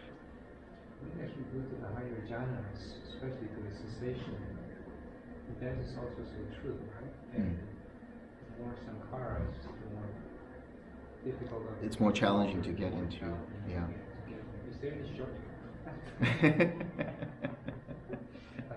When you get rid of something below the sankharas itself, you just get rid of sankharas. You cannot. Wholesale, not just retail. No, yeah, that's the thing. You can't get rid of sankharas. You can only purify them and replace them. Yeah. So you can't like get rid of the straight down to the bottom to the work on the ignorance as everything is. I mean, there's a story of the first 5 monks, for example, who, upon listening, became Sotapannas, and then listening to the understanding of the 5 aggregates and not self. I think that was the second sermon. One of them became an arahant just upon listening. Because they were just so prepared. Yeah. So in this process of exhausting hindrances, I'm wondering sometimes when I sit, it's very clear that some part of the body is holding on because of deep trauma. Is that something you think just more concentration will eventually resolve? A concentration in the sense of engaging and continuing letting down go. the jhana. Yeah. Yes. Like even permanently, or just for the duration of? Just for the duration until it becomes permanently. Yeah. Wow. So that's why some people would go into Nirodha and then come back out, right? Like something would ripen and.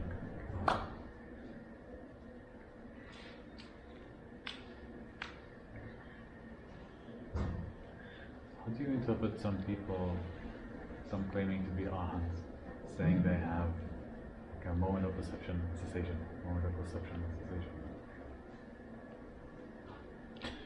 They are experiencing, well, I don't know, I can't speak for them, but they're experiencing the embodiment of the Third Noble Truth, where everything has ceased completely. So yes, they're experiencing things, but the mind, let's say the not fully awakened mind, has a tendency to always looking at the arising of something and then clinging to that. But here, that mind is not tending towards that, but always tending towards the cessation of something. That's the way to understand. But a mind like that, they would not have perception at all. They would have perception. They would have. Yes, yes. There's a perception of cessation. Okay, so there's 7 perceptions. The perception of impermanence leads to the perception of suffering. Perception of suffering leads to the perception of anatta. Perception of anatta leads to the perception of disenchantment. Perception of disenchantment leads to the perception of dispassion. Perception of dispassion leads to perception of cessation. So that perception of cessation is a perception of having relaxed. The pure mind that experiences the mundane nirvana, that's what they're seeing in every moment. But then an arhant, why would they have the perception to see the cessation of to begin with? Because they have been based on previous discussions, because they do not have any craving anymore. But they're seeing the perception, the arising and passing away of things, right? So they will still see, or they will still understand it in the context that it's impermanent. And therefore that all will lead to the perception of the cessation of that feeling. All that leads to the cessation of the perception of feeling? Right.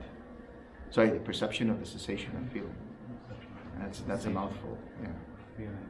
You mean completely or in every moment? In every moment. So here's a perception and it passes away. So in what way do they not have perception compared to the ordinary mind? The ordinary mind looks at that and says, this is me, this is mine, this is myself. Automatically sees it as... So you're saying that there is perception, just no subjective experience? Yeah, think about it this way. Once they know that it's impermanent, they don't hold on to it as me, mine, or myself. Therefore, they have disenchantment with whatever is arising. Therefore, their mind is dispassionate, and therefore they're seeing it as cessation. So that subjectivity is no longer. So then, supposedly the person reporting is also not.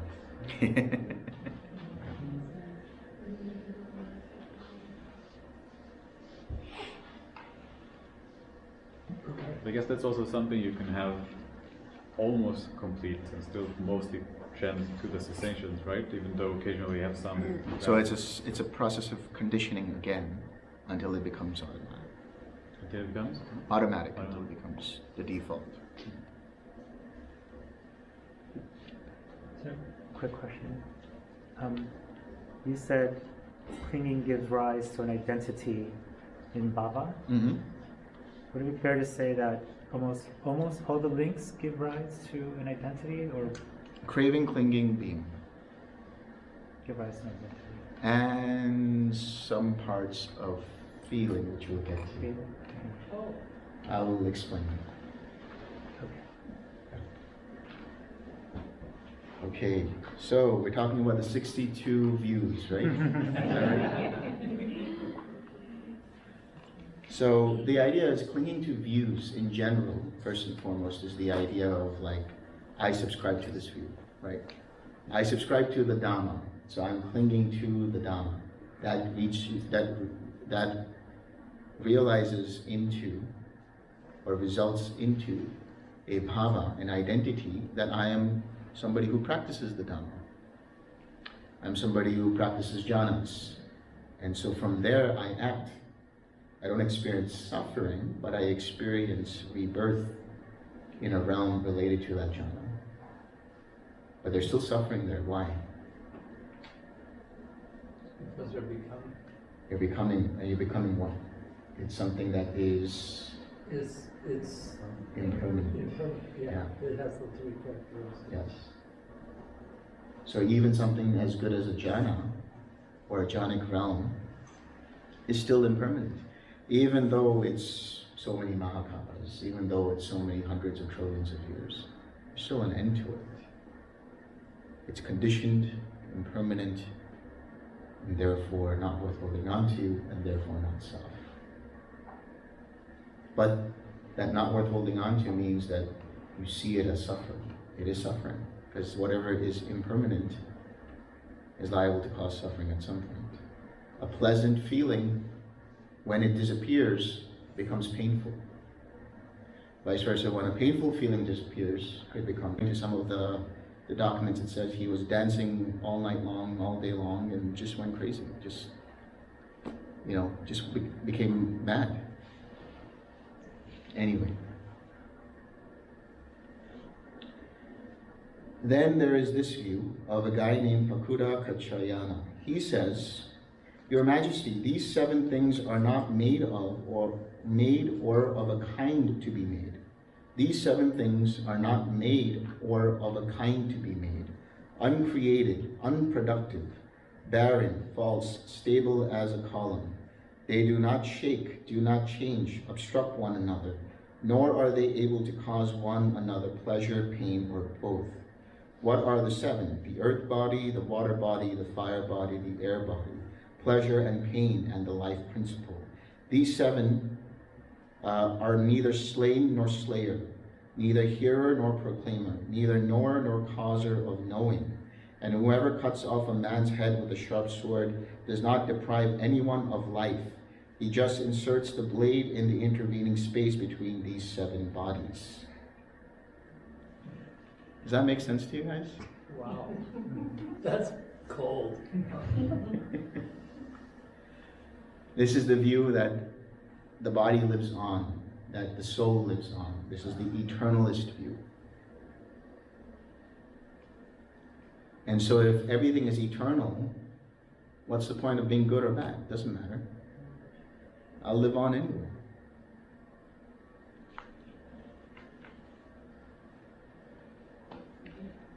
Then there's a guy named Niganta Nathaputa.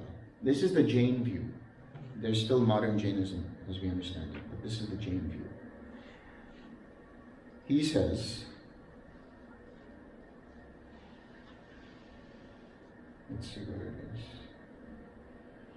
Your Majesty, here one is bound by a 4-fold restraint. What for? He is curbed by all curbs, enclosed by all curbs, cleared by all curbs, and claimed by all curbs. And as far as he is bound by this 4-fold restraint, thus he is called self-perfected, self-controlled, self-established. So they don't give a whole lot of clarity on this, but I'll give you the understanding of what the Jain idea is. They believe in a soul that continues to reincarnate from lifetime to lifetime. And they do believe in karma. What they believe is that that karma comes in the form of particles. So as you make good karma, karmic particles stick to the soul. As you make bad karma, karmic particles stick to that soul. And so how do you purify and become a perfected one? You have to purify by de-dusting yourself. And that happens through ascetic practices. You have to fast. You have to be one way or another. So the ascetic practices, the idea that purifying the body through hard practices will lead you to a point where you let go of all this karmic dust. It's the kind of view that says that my salvation is only through having experienced hardship. At least this is what the monastics of the Jain community believe. But the Buddha says that there's no meaning in doing these things. It's just the process that causes pain, more and more pain. So the Buddha actually asked this Jain philosopher the question, all right, so you say that you have so much karmic particles. How do you know you're making progress by doing all of these ascetic practices? Is there a bank balance? Is there a balance of, oh, I have this much left or I have that much left until you become perfected? So the idea is you become perfected only after you let go of all karma. But that's not a Buddhist view. You become perfected when you purify in the sense of replacing the unwholesome and you de-identify with that wholesome process. And you stop making karma, not by engaging with it by purifying through ritualistic and ascetic practices. Instead, you see it for what it is, as being impersonal, and let go of that. There's nothing else to do but to let go, to soften it, to accept, and let it melt away.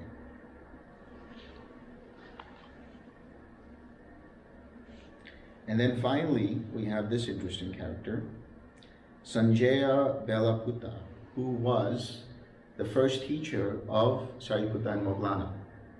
Remember I was telling you the other day that Sariputta and Moggallana, they went and they met Sanjaya.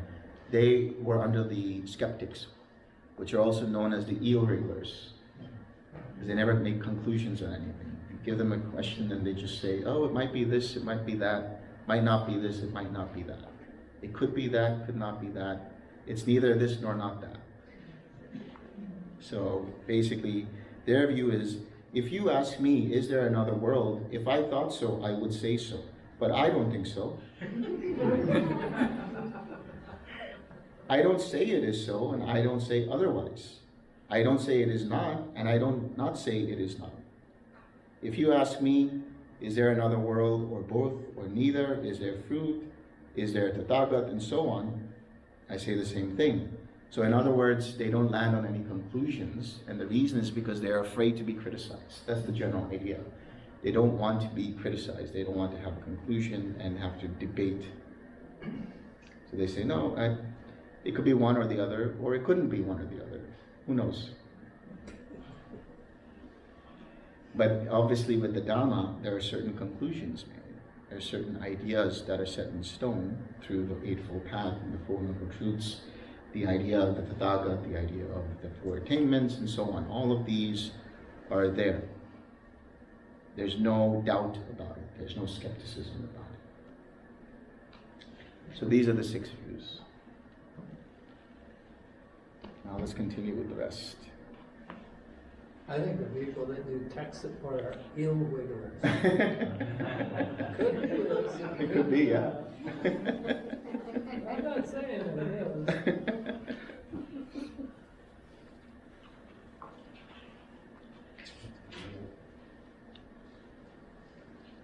And then we have clinging to rules and observances. So clinging to rules and observances comes in different flavors. One is the idea that these rites and rituals will take me to salvation, will take me to nirvana, will take me to nibbana. But another way of looking at clinging to rites and rituals is this idea of believing in the concept of luck and coincidences. In the Dhamma, there are no coincidences. So if you have a lucky sock, if you have a lucky underwear, if you have a rabbit's foot, if you have a horseshoe, four-leaf clover, all of those things, that's just the idea that I believe in luck. I believe that I'm going to get this because if I pray to this particular deity, they're going to give me this, and so on and so forth. That attachment, kind of, you think about it, it's in direct conflict with the idea of karma. Because karma is about your own self-efforts. Self-efforts meaning your own efforts, your efforts of making a choice. And so you're conditioning or reconditioning. But the idea that you can bypass karma comes from this idea of clinging to rites and rituals.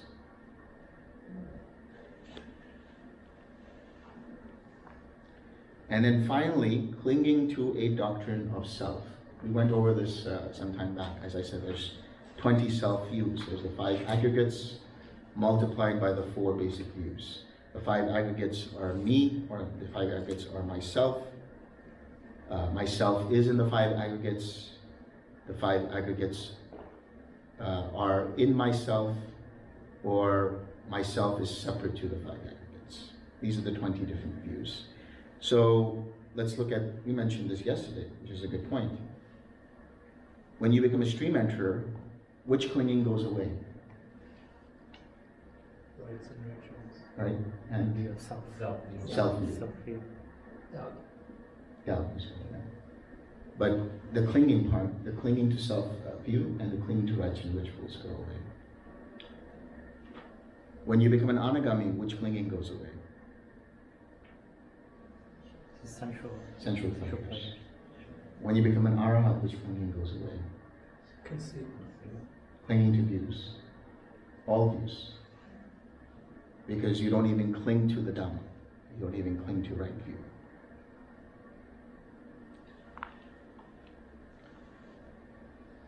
So, with the arising of craving, there is the arising of clinging.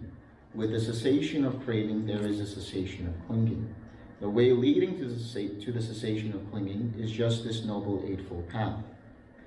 So, you like something, or you say that I want this, and then you say I want it because of so-and-so. If you notice that there is craving, that the mind says I want this, and there's tension there, and you let it go, it won't go to that part of associating, that part of rationalizing why you like something. It won't go further to create being, where I am this because I like so-and-so, because so-and-so. So if you let go of craving, you let go of clinging, and therefore there's no being either. Because there's no being, there won't be a birth of action, and because there's no birth of action, there won't be any suffering. Saying, good friend, the bhikkhus delighted and rejoiced in the Venerable Sariputta's words. Then they asked him a further question. But friend, might there be another way in which a noble disciple is one of right view and has arrived at this true Dhamma? There might be, friends. When, friends, a noble disciple understands craving, the origin of craving, the cessation of craving, and the way leading to the cessation of craving, in that way he is one of right view and has arrived at this true Dhamma. And what is craving? What is the origin of craving? What is the cessation of craving? What is the way leading to the cessation of craving? There are these 6 classes of craving. Craving for forms, craving for sounds, craving for odors, craving for flavors, craving for tangibles, craving for mind objects. And then of course you have craving for existence and craving for non-existence. So sensual craving comes from kamatana, which is the Pali. The Pali for craving for existence is bhavatana, and the craving for non-existence is vibhavatana. So any of these craving patterns come from this sense of identity, this idea that I am this, or I identify with this. When you identify with something, then you say, I don't like this, or I like this, or I am this. So how do you identify? You identify when there is an experience, which is in the form of Vedana. There's a pleasant feeling. There's a pleasant sight. You look at that, and you identify with the process of that seeing and say, I like that, I want more of that, now you have craving. Or there's a terrible odor somewhere, and you smell that, and you realize, oh, you identify with that process and say, I don't like that. Instead of just understanding, oh, there is a painful feeling here, or there is a pleasant feeling here. So you see how the shift in the language and context is there. In one case, you're saying, I like this because the smell is terrible. Well, the smell is great. Or I don't like this because the smell is terrible. Or you could say, this feeling is unpleasant. If you change your mindset and see things in an impersonal manner, then you won't have craving. And that happens when you understand that every feeling that arises is impermanent and therefore cause for suffering, and therefore should not be considered self, should not be taken as me, mine, or myself. Once you do that, then there won't be an inclination to say, I like it, I don't like it. Yeah. I think this semantic shift actually helps. Oh yes, yes. It definitely helps. What did you say? The semantic shift from saying I like this to saying that this is a painful feeling or whatever it might be. So you explained the recognizing clinging. Yeah. So I ask you the question, how do you recognize craving, and is it recognizable physically? Is it recognizable mentally? Is it recognized both physically and mentally? And how is it recognized? So in order to let go of it, it has to be identified. Right. So now, for example, it can manifest physically as tightness and tension. This we understand. It can manifest mentally when there is a mind that is no longer in the present moment, fully in the present moment. But you can even identify in the present moment and say, I like this thing, right? So the idea is, if you recognize the tightness and tension, you can let go of it. If you recognize the mind that says, I don't like this, or I like this, in the form of being distracted by whatever is there in the present moment, whatever is the object, that is craving. If you recognize that, and you let go of it and relax it, then you let go of the craving, and therefore you let go of the clinging. But the way to prevent from craving from even arising is to understand that everything is impersonal. But you can't just understand everything is impersonal. You can understand it on an intellectual level. You have to be able to see it for yourself, that this is an impersonal process. And that happens through the process of samadhi, through the process of meditation, by seeing, oh, I did not cause this hindrance to come. It just happened because of causes and conditions. I did not cause this pleasant feeling to come. It just arose because of causes and conditions. When you see it in that way, then you don't identify with it. When you don't identify with it, there's no pull, there's no inclining towards it and saying, this is me, this is mine, this is myself, and therefore there's no tightening. When the body is identified with, there's the tightening and tension. So I see chocolate cake. It's a pleasant feeling. It's a pleasant experience.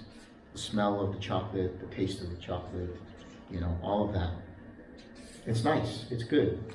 But if I have craving, I notice a certain tension, like my survival depends on it. That good. That good. It's fight, flight, or fornicate, or feed. Right? When I have that, it creates this tension in mind and body, because there's a sense of, I need to defend myself if it's a painful feeling, or I need to get ready for myself to enjoy this, because I'm identifying with it. And then what happens? I eat the chocolate cake, and I feel relief. But what if you could find relief before craving even arises? This is why we do the 6 R's. We don't engage with the craving or aversion by looking at it and identifying with it and acting on it and then feeling relief. We relax and feel relief and therefore we don't crave. You see the shift? So that's with the feeling, the pleasant or unpleasant feeling. The neutral feeling, it doesn't matter. It doesn't matter. So then, when craving arises, it's a psychological impetus. Then, I mean, so on an EEG, would that show up as like a hot spot on a brain map, or something like that? So then it hits the neurological condition and transmits into the body, where the body gets warm or cools, depending on what the feeling is. So that's, you said it was physical, and that's why we use release and relax, right? Because you're getting it on the psychological level and the physiological level. So the question is, can that be seen? I mean, could somebody be meditating and see on a brain map cravings starting to arise? I'm just curious. Well, does anybody want to volunteer for that? Sure, it ain't that simple. You have to be really slow because this is happening 100,000 times a second. Right. But what we should understand is, even after all of those processes, the best way to recognize craving is if there's tightness and tension. That's the easiest way to understand it. So if you find that the body is a little tense and you let it go, you're reconditioning the mind's way of dealing with that craving. Because you find relief in either case. It's just a matter of which succession or successive processes that you want to follow.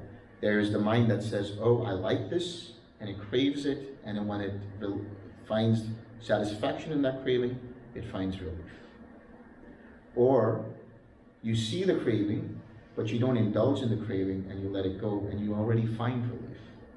So if you have relief, and if relief is the motivating factor, if you already have relief, why would you then crave? That's the way to understand it. But in terms of recognizing that craving, it's by understanding it in tightness and tension in the body. I think craving can be directly observed in the body as like this high frequency vibration that wants the object to let out. It wants something. It's just like, Yeah. That feeling, I think it can be directly observed. Yes, that's the tightness and tension. Or it could also be anxiety, is a form of craving, in the form of aversion. So a tight chest, or increased heart rate, or increased blood pressure, or anything like that. But the simplest way, because of the process of meditation, is just to recognize that pull in the body and letting that go, relaxing that. This is why we do the relax step. That's how we let go of the craving. so it's a sensation. Yeah. That's why softening is such a great word too. Because tension means it's hard. You just soften things. Yeah. Is there any app for this? Do you know? Is there an app for this? Would you like to help us develop one? You can definitely help. Let's talk. Because it looks like it is physically you can measure. Yeah. Things. Right. So. And then possibly, as you were saying, maybe some kind of brainwave pattern too, who knows? We'll talk. So, at each link, they're saying, is there a way that one has right view? And they always say, understand suffering, understanding clinging, understanding feeling. So, is there, I'm assuming this understanding is experiential understanding that they're talking about? And I'm just curious, what the Pali word is, if there's something special about what they mean by understanding. And the other bit is, I'm assuming that there's degrees, whatever it is, because the Arahant will understand it in a way that, someone who's just starting, meditation practice, for example, is going to have such a, for myself, a basic understanding of what craving and all these links are, right? And ultimately because, as they say, whoever understands this here and now makes an end to suffering, right? Mm-hmm. So, I can understand craving somewhat, but, my suffering has not ended. Arahant understands it differently, and so their craving has ended. Right. So we look at it from the context of just the Four Noble Truths. So far, if you haven't understood already, you might already, or if you haven't recognized it already, what we're doing is we're saying that the dukkha, for example, is craving itself. I mean, in the context of, you have dukkha, you have samudaya, you have nirodha, and then you have patipada, or magga. Or in English, that is, you have the dukkha as suffering, you have the condition for the suffering, or the cause or condition for suffering, you have the cessation of that suffering, and then you have the way leading to that cessation of suffering. So what do you do with those Four Noble Truths? You have to understand the First Noble Truth. You have to abandon the Second Noble Truth, experience the Third Noble Truth, and cultivate the Fourth Noble Truth. So understanding here is meaning recognizing that there is craving.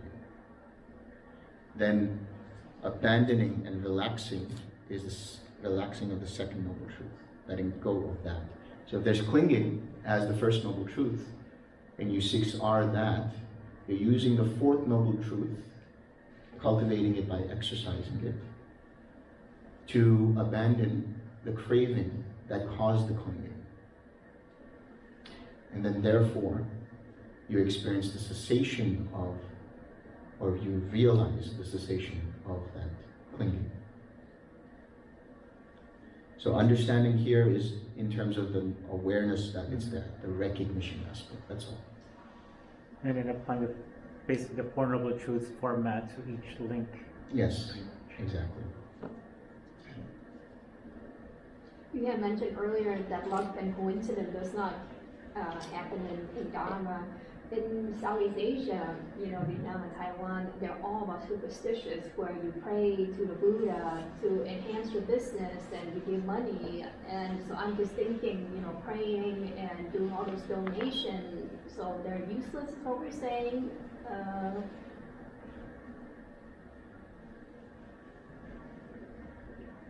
What we're saying is that if you're doing it with the idea that this is going to change my karma, because your karma is only changed by experiencing it. But if you say that this is going to negate my karma or alleviate my karma by doing this, that's the clinging. Prayer is different though. Prayer depends on what kind of prayer you're doing. In a sense, when you're sending out loving kindness, you're praying, right? You're praying for loving kindness of all beings. But prayer with the idea that this is going to change my karma is different. It's an intention, isn't it? There's the intention behind that, yeah.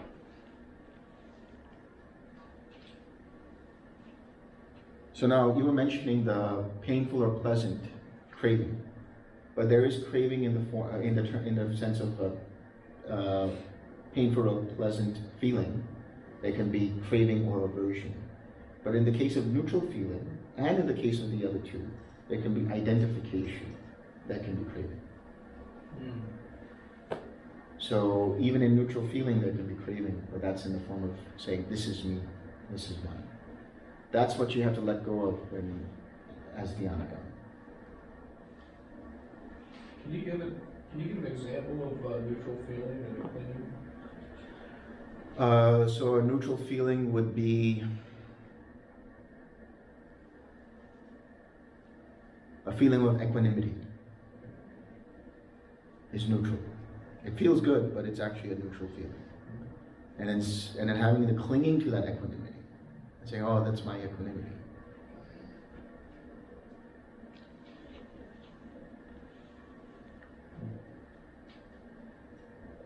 So, with the arising of feeling, there is the arising of craving. With the cessation of feeling, there is the cessation of craving. The way leading to the cessation of craving is just this Noble Eightfold Path. When a noble disciple has thus understood craving, the origin of craving, the cessation of craving, and the way leading to the cessation of craving, he here and now makes an end of suffering, In that way too, a noble disciple is one of right view and has arrived at this true Dhamma. Saying, good friend, the bhikkhus delighted and rejoiced in the Venerable Sariputta's words. But not enough, because then they asked him a further question. But friend, might there be another way in which a noble disciple is one of right view and has arrived at this true Dhamma? There might be, friends. When, friends, a noble disciple understands feeling, the origin of feeling, the cessation of feeling, and the way leading to the cessation of feeling, in that way he is one of right view and has arrived at this true Dhamma. And what is feeling? What is the origin of feeling? What is the cessation of feeling? What is the way leading to the cessation of feeling? There are these 6 classes of feeling. Feeling born of,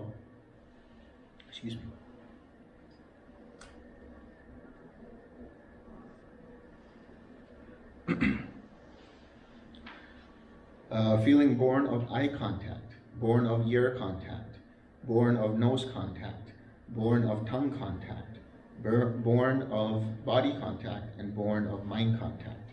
Now, feeling can have a pleasant experience or a painful experience or a neutral experience, as we said. How does it transition from feeling to craving? We already talked about this. The identification with the feeling, taking it personal, leads to craving. But what is the intersection between feeling and craving? There's the 7 underlying tendencies. When there is a pleasant feeling, there can arise the underlying tendency towards craving for that feeling. When there is a painful feeling, there can arise the underlying tendency towards aversion for that painful feeling. When there is a neutral feeling, there can arise the underlying tendency towards views towards that feeling, towards identification or conceit of that feeling, towards wanting to become from that feeling, and then doubt from that feeling, or any of those feelings, qualities of feelings actually, and ignorance in the form of lack of mindfulness. What is ignorance? Ignoring the Four Noble Truths, right? Not knowing the Four Noble Truths. How does that manifest? Boredom, sleepiness, sloth and torpor. And why does sloth and torpor happen? Well, in my case, I didn't sleep that much. But generally, if it's sloth and torpor, but it can also be other things, other hindrances, let's say. But the reason why there's ignorance, the ignoring or the not knowing of the Four Noble Truths, ultimately stems from lack of mindfulness, lack of wise attention. Every time you are not mindful, you don't have wise attention, or if you read the book, attention rooted in reality, which is the ability to see that feeling as impersonal, as impermanent, therefore not worth holding on to, and therefore personal. That mindfulness is not there. That leads to the arising of an underlying tendency towards craving, towards aversion, towards conceit, towards views, towards ignorance, towards doubt, towards bhava, whatever it might be. Then from there, that fuel can, if acted upon, or that tension that comes from there, that inclination that comes from there, stems into full-blown craving or full-blown aversion.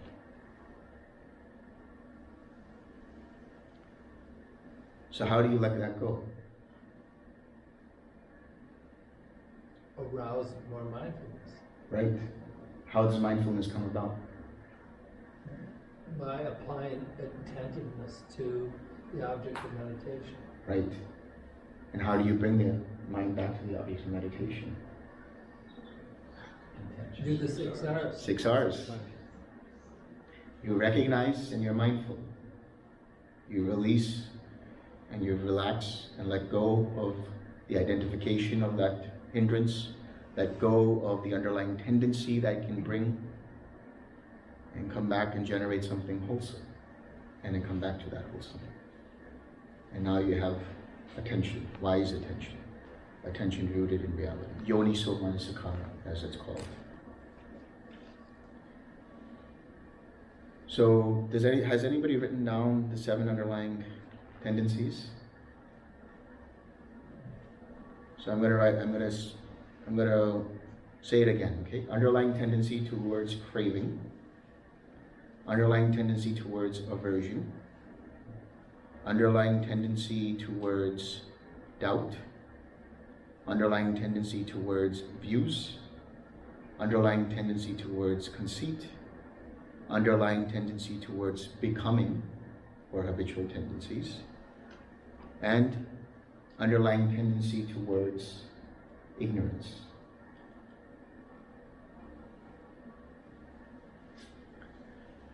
Yeah. So isn't aversion just like the flip side of craving? It's That's listed right. as something separate here, as a separate tendency. It's a separate tendency, but it's the same, two sides of the same coin. Okay, I guess I would have thought it would just fall under craving and not have its own entry, I suppose. But if you have aversion, do you have craving? Like sensual craving? Mm-hmm. Or do you have sensual aversion? You have aversion towards that sense experience. It's compulsion and aversion. Right. And that's dependent upon the painful feeling or the pleasant feeling. If it's a pleasant feeling, you'll have craving for that feeling. If it's a painful feeling, you'll have aversion for that feeling, or towards that feeling. But they're both craving. Yeah, all of this is craving. You said that a lack of mindful causes this whole cascade of craving and aversion and what have you. Can you have mindful craving not cause this cascade? That will be a first. Yeah. Once you're mindful, then you no longer have, okay, let's talk about that. You can be mindful, but you can still have views and doubts and things like that that might come up. So the reason I asked somebody to write that down is now let's go over that and understand when you have each attainment, what goes away. When does the underlying tendency to craving and aversion go away? Anagami.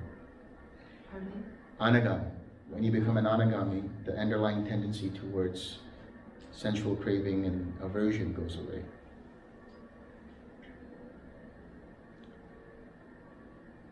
When you have let go of the underlying tendency of doubt, what level is that? Stream entry. When you let go of the underlying tendency towards views, conceit, becoming, and ignorance, when does that happen?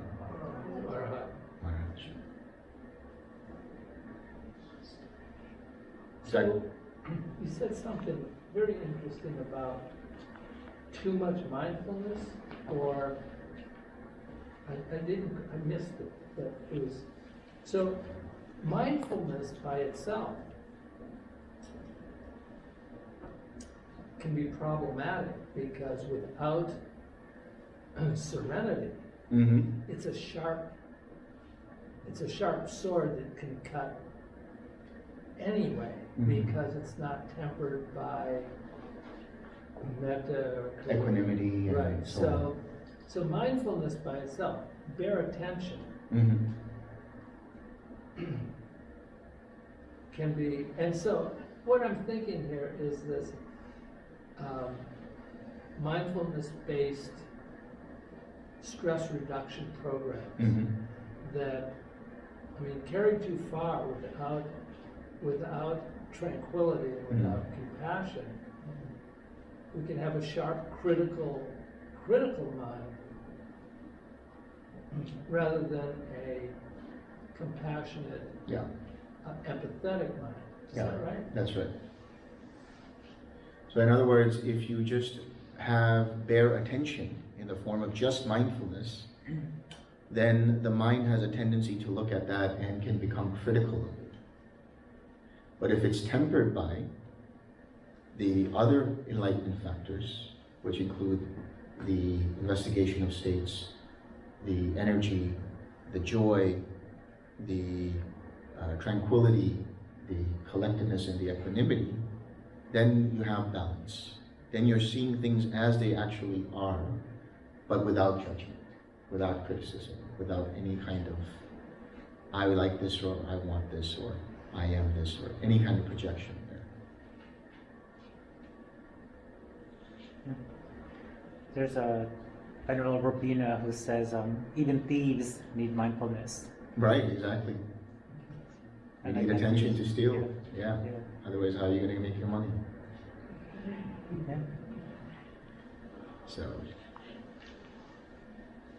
all right.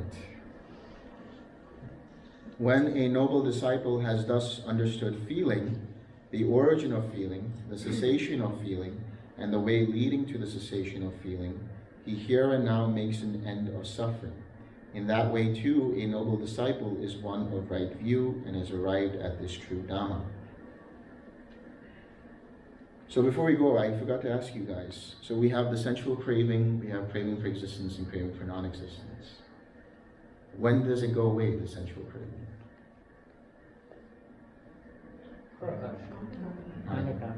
Sensual craving. Oh, sensual craving. Yeah. When does the craving for existence and non-existence go away? So, saying, good friend, the bhikkhus delighted and rejoiced in the Venerable Sariputta's words. Then they asked him a further question. But friend, might there be another way in which a noble disciple is one of right view and has arrived at this true Dhamma? There might be, friends.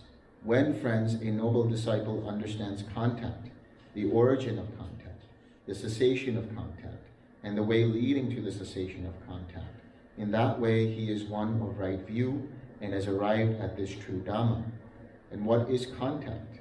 What is the origin of contact? What is the cessation of contact? What is the way leading to the cessation of contact?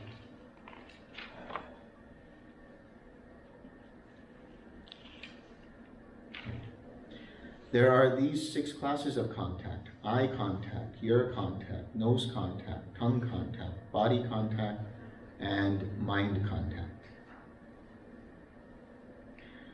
With the arising of the sixfold base, there is the arising of contact.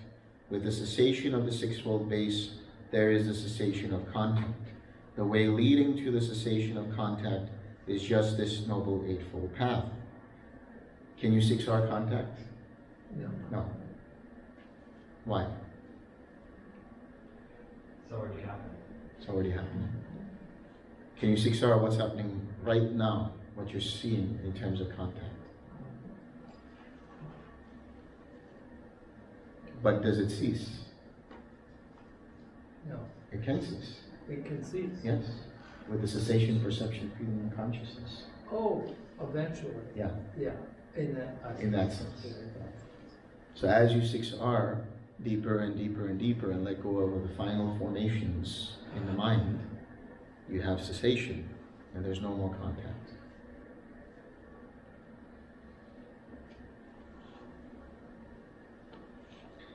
Saying, good friend, the bhikkhus delighted and rejoiced in the Venerable Sariputta's words. Then they asked him a further question.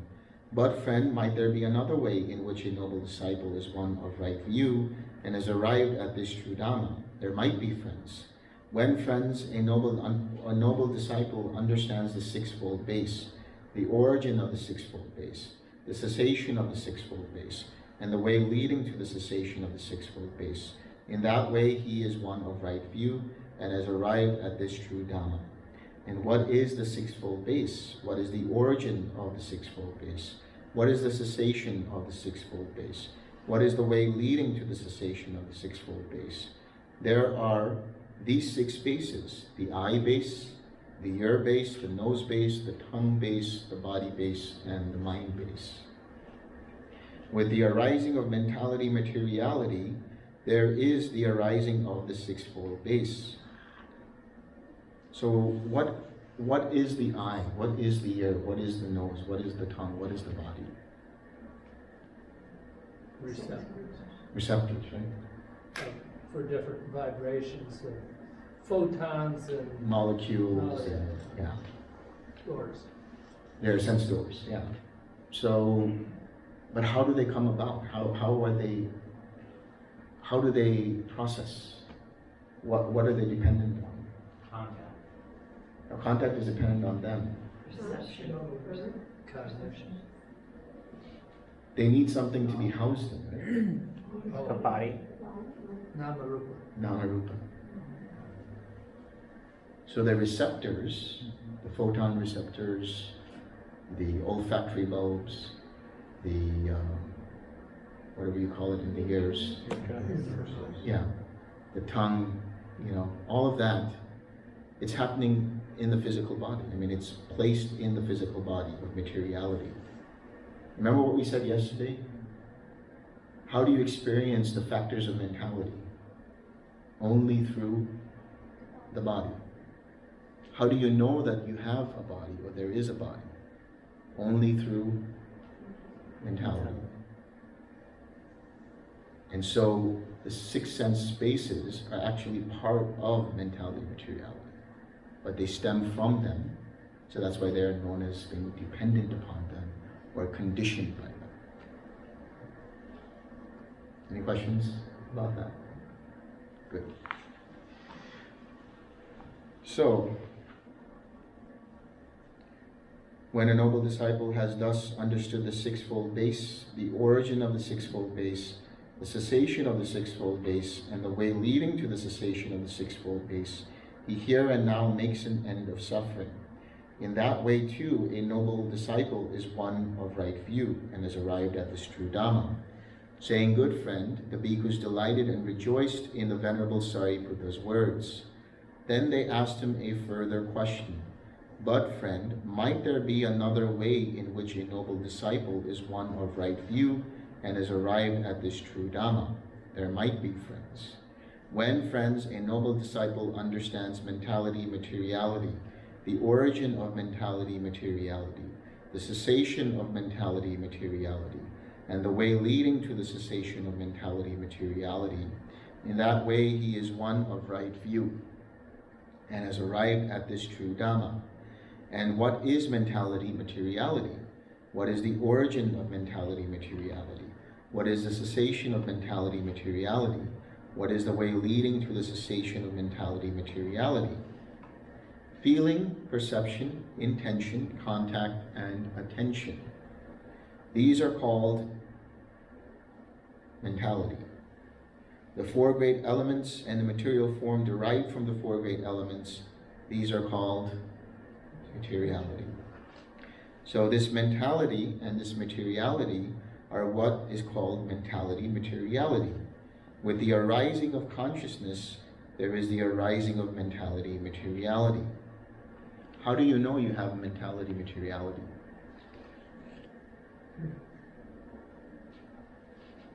Perceive it in some way with your consciousness. Consciousness. You only know you have mentality materiality, or you know that knowing is consciousness, vijnana. Jnana means knowledge. V means to divide. So the consciousness that we're talking about is divided through the processes of mentality materiality and the six sense bases.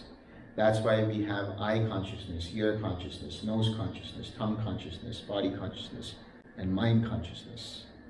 We know it because there is the feeling and perception that arise due to the mentality material, or mentality rather, because that's dependent upon the contact.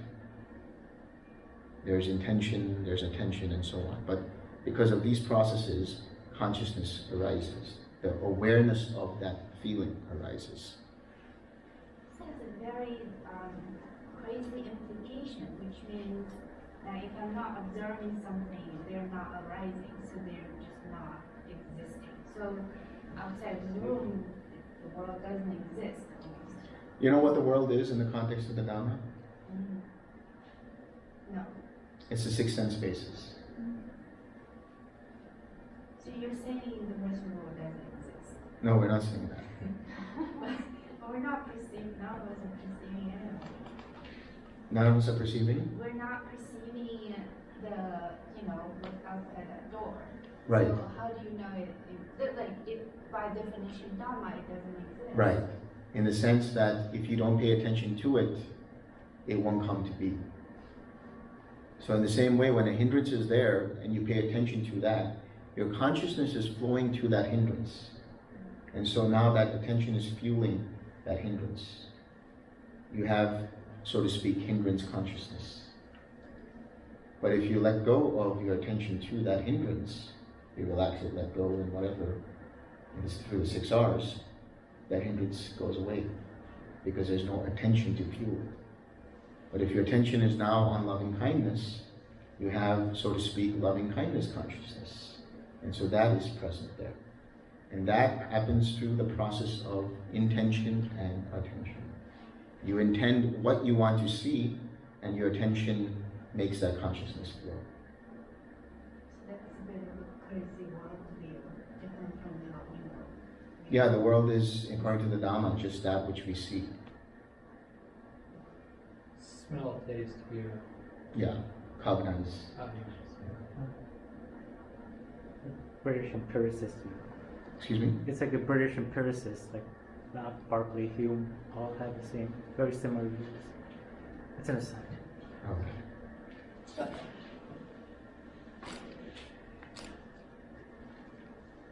So, with the arising of consciousness, there is the arising of mentality materiality. With the cessation of consciousness, there is a cessation of mentality materiality. If there was no consciousness, would you be aware of mentality materiality? No. Now we're looking at it from the experiential point.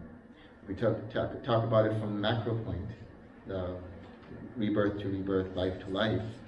We talked about it yesterday. If there was no consciousness there, would the Nama Rupa be there? Would it continue to grow? No.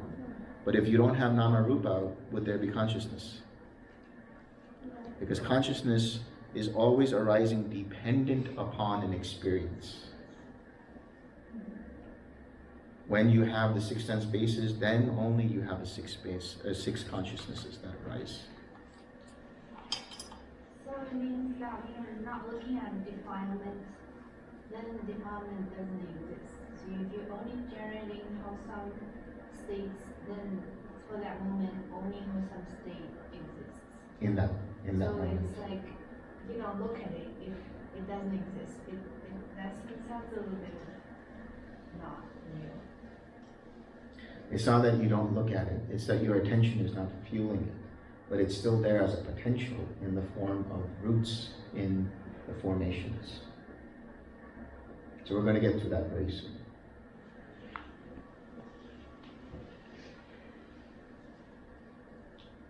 So, when a noble disciple has thus understood mentality materiality, the origin of mentality materiality, oh wait, did I say this part?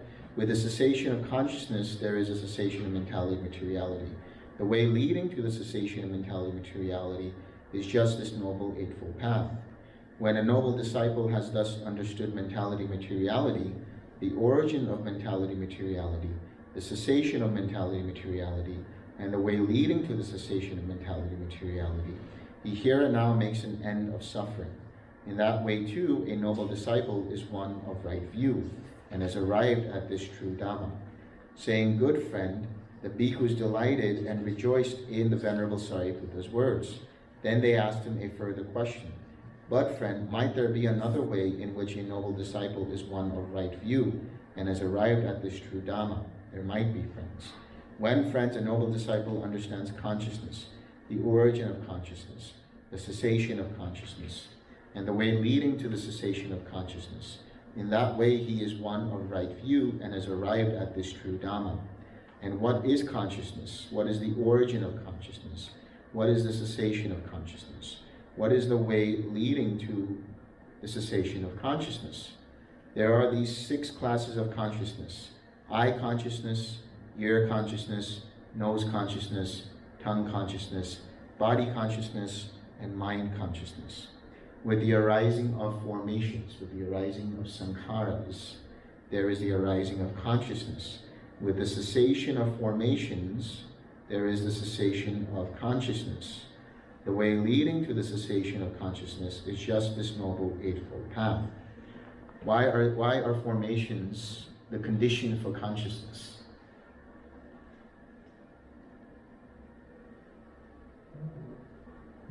At the macro level, they're kind of determine what the consciousness is going to be like when it is reborn. Yeah. And at the micro level, formations are just sort of, I guess, habits that are gonna. So, in the macro level, the formations activate a certain type of consciousness. It works the same way at the micro level. If your roots of the formations are unwholesome, so if you have greed, hatred, and delusion, there's a specific type of consciousness that can arise. Now, we talked about the sense consciousness. What we're talking about is chitta. Now, you have to understand consciousness can have interchangeable definitions and meanings depending upon the words. There's chitta, mano, and vijnana. So, we talked about the monkey mind, right? Does anybody know where the monkey mind came from?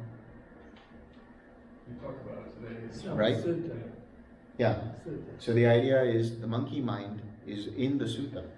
It says that the mind or consciousness goes from one branch to the other. So when we talk about consciousness in this perspective, what we're saying is if there's greed, hatred, or delusion, it can give rise to a certain kind of filtration system of that consciousness. That mindset, which is the chitta, or the vijnana, which is the consciousness, can be colored by one of those roots of greed, hatred, or delusion. And those filtrations or those colors are the upa-kilesas. Don't worry, but I'm just going to say there are 16 of them. I'm not going to go through them. But these kinds of, there's like a greed mindset, there's a stinginess mindset, there's an aversive mindset, these kinds of things, which then determine or influence the way you make contact with the world. So even before you make contact with the world, you have this mindset that influences the way you perceive the world. And then when you have the feeling, it can give rise to a pleasant, painful feeling. And because those rooted, unwholesome formations are running in the background, they're influencing the way you make contact and therefore influencing the way you're going to feel, and therefore can give rise to an underlying tendency and therefore give rise to craving. But at that intersection point between feeling and craving, if you can make the choice to see it as being impersonal, then you are rooting out those unwholesome roots and formations. And therefore then the new consciousness that arises in the next cycle won't be influenced or will be less influenced. And so this is how you do that whole reconditioning process.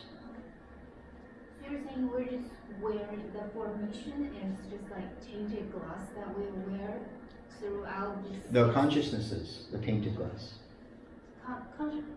You say something's filtering through the formation which give rise to the consciousness. Yes. So what I'm saying is that the formation itself is the tainted glass. The formations are the color for the tainted glass. Ah, I see. It's the actual stain. Or rather the roots in the formations. They influence then the next set of consciousness that arises. They filter and let in a sense. Yeah, they facilitate that filtration process. The text here says formation gives rise to consciousness. So it looks like there's like this dependent, it gives birth to consciousness. Mm-hmm. But if it's just a color in the tint. That's what I'm saying. On the macro level, it gives rise to that particular consciousness. Mm-hmm. But on the experiential, day-to-day level, it's influencing that consciousness. But there's actually a birth of consciousness. That's why we're saying in every moment there's an arising and passing away of consciousness. There's a birth of consciousness and there's a death of consciousness in every moment. And that's happening and being determined by what kind of formations are arising. I get it. So you're saying consciousness is rising and passing away as they like, and there's a tint, that's the formation. So some just doesn't arise because of that tint. Some is like, oh, okay, this is not happening. Yes. And the other things are happening Yes. because of the formation. Yes. it's sort of the Wheel of Fortune. Wherever the heat lands, that's what filters through depending on Yes. Whatever's there. Yeah. So it's sort of, in a sense, it's automatic. It's so that's how karma is really. That's our storehouse of, what numbers are there. The formations are the carriers of the karma. So I'll explain how. Let me get to formations. Yeah. So the filtration, as you called it, that Yeah. is the chitta? Chitta. That's the chitta. Yeah. Vijnana is just the... Vijnana is an interchangeable. Yeah. But it can be interchangeable with the word chitta. Just as you can say consciousness or awareness in English, chitta and vijnana can be used interchangeably also, depending on context. But then what's being purified is the filter, right? Yes. Yes, that's right. I understand the sense door consciousness, and how they arise, but it seems like, and how they all arise based on sense door and sense object. But it seems like the mind consciousness gets involved in all the other sense door consciousnesses as well. Not only, is that true? That's right. Not only thoughts, but... That's right. The mind is how everything is experienced through. Right. So you experience, that's the mentality factors of contact, feeling, perception, intention, and attention. That happens through mind. That's mano. So to further complicate things, you can also use mano interchangeably with vijnana, consciousness, or chitta, mindset. It almost feels like mano and chitta. Yeah. That could be the same thing. Exactly. Depending on the context, it can be the same thing. Well, there's, in the foundations of mindfulness, there's Chitta Vipassana Yeah. and Dharma Vipassana. Yeah. So would you equate, this is probably not appropriate at this stage tonight. Maybe we'll have this discussion sometime. All right. Yeah. We're almost done, guys. We're almost done. Your thoughts?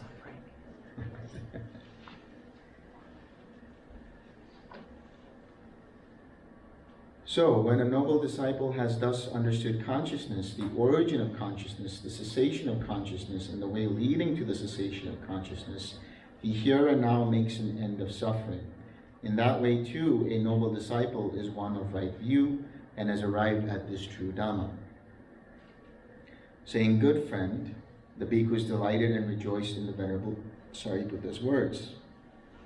Excuse me. Then they asked him a further question. "But, friend, might there be another way in which a noble disciple is one of right view and has arrived at this true Dhamma?" When, friends, a noble disciple understands formations, the origin of formations, the cessation of formations, and the way leading to the cessation of formations, in that way he is one of right view and has arrived at this true Dhamma. And what are formations? What is the origin of formations? What is the cessation of formations? What is the way leading to the cessation of formations?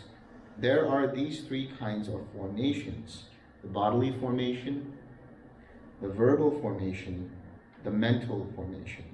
With the arising of ignorance, there is the arising of formations. With the cessation of ignorance, there is the cessation of formations. The way leading to the cessation of formations is just this, the Noble Eightfold Path. So he just talked about three types of formations. Bodily formations are related to breathing, because your body is the one that breathes, the whole process of inhalation and exhalation, but also any other bodily processes, including taking action, walking, sitting, standing, so on. Mental formations have to do with feeling and perception itself. They influence how you feel and how you perceive things. Verbal formations are those thought processes, the percolations of thoughts that arise when you want to engage in speech. So they influence what you say and how you say what you say. Now, formations are karmic or carriers of karma. Formations are influenced in a non-fully awakened mind by ignorance. They can be laced with craving, laced with conceit, laced with views, and laced with ignorance. So now what we said was the tainted window is consciousness, and the tints themselves are the formations, but the coloring of those tints is determined by the pigmentation. That pigmentation can be craving, it can be conceit, it can be views, it can be ignorance. So when you let go as a anagami of sensual craving, sensual craving in the formations no longer arise. When you let go of the craving for existence and non-existence, then that craving in those formations don't arise. The karma of that doesn't arise, is not carried through. When you let go of all views, let go of all conceit, let go of ignorance, then that formation or those formations are said to be pure. So there is abhisankharas, which are the formations, karmic formations that are tinged with the craving, conceit, views, and ignorance. And then there is the pure formations, which are still karmic in nature. Because for the Arahat, there is still formations. They still arise, because you still need to feel, and you still feel and you perceive. You still speak, you still feel the body, you still have bodily needs. So that they still are in function, they still act, or they're still active. But they're pure. So all they do is they carry forward previous karma, previous karmic coloring from previous choices prior to full awakening. And that translates into karma, old karma from those previous choices, manifesting as Vedana, manifesting as feeling. But because they're not laced with craving, conceit, views, or ignorance, there won't be a consciousness that will have greed, hatred, or delusion. Therefore, the contact won't be influenced by such consciousness. Therefore, the feeling won't give rise to certain kinds of underlying tendencies. Therefore, there won't be craving, clinging, and being. Instead, the karma of that arahat goes through the formations, but the formations themselves are pure, unlaced, untinged. And therefore, the consciousness itself is pure, untainted, unstained. And therefore, the contact is pure. And therefore, the feeling is seen for what it actually is. Impermanent, not worth holding on to, and impersonal.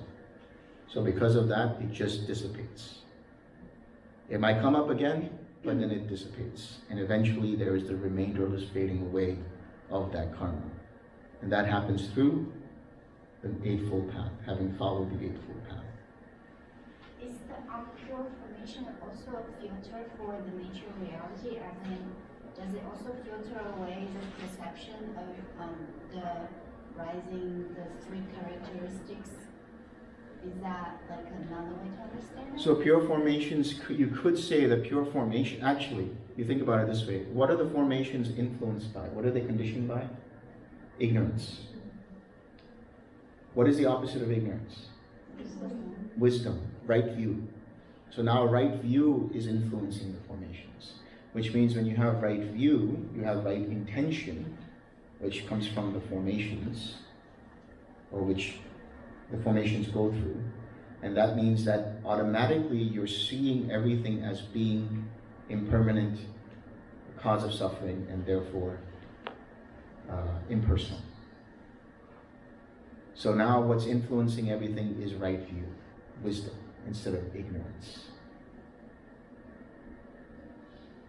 So ignorance is gone, eradicated. Eradicated completely. And it's just the spinning of the sankharas that are sort of powering the show. Yes. And as soon as they run out of gas, everything runs out of gas. And that's it. It's over.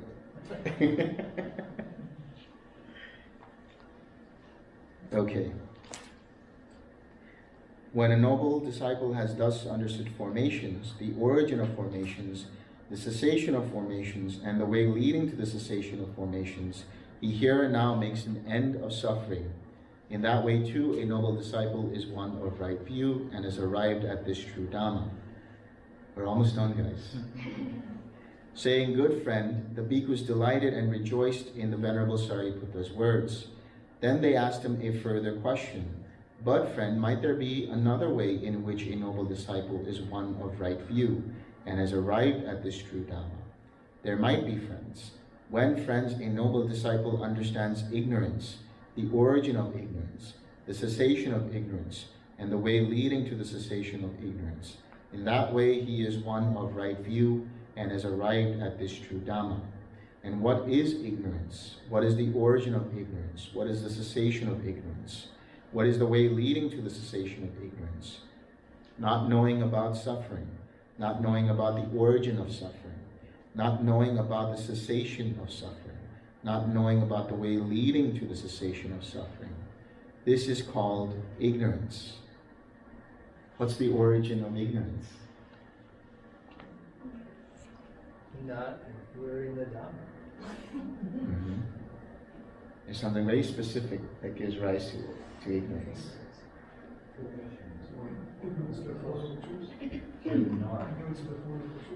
That is ignorance itself. But what is it? What conditions ignorance? Taints. Who said that? Ken, you know this already. That's right. You've been to this talk before. At least 3 times. Yeah, the taints, the asavas. Remember we were talking about the asavas, the outflows. So there are 3 asavas. There is the sensual craving asava, there is the becoming asava, and the ignorance asava itself.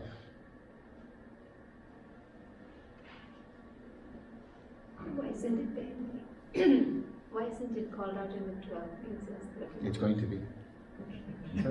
Sensual craving and what was it? Sensual craving, becoming, and ignorance. Sometimes views also, but views can be categorized under ignorance.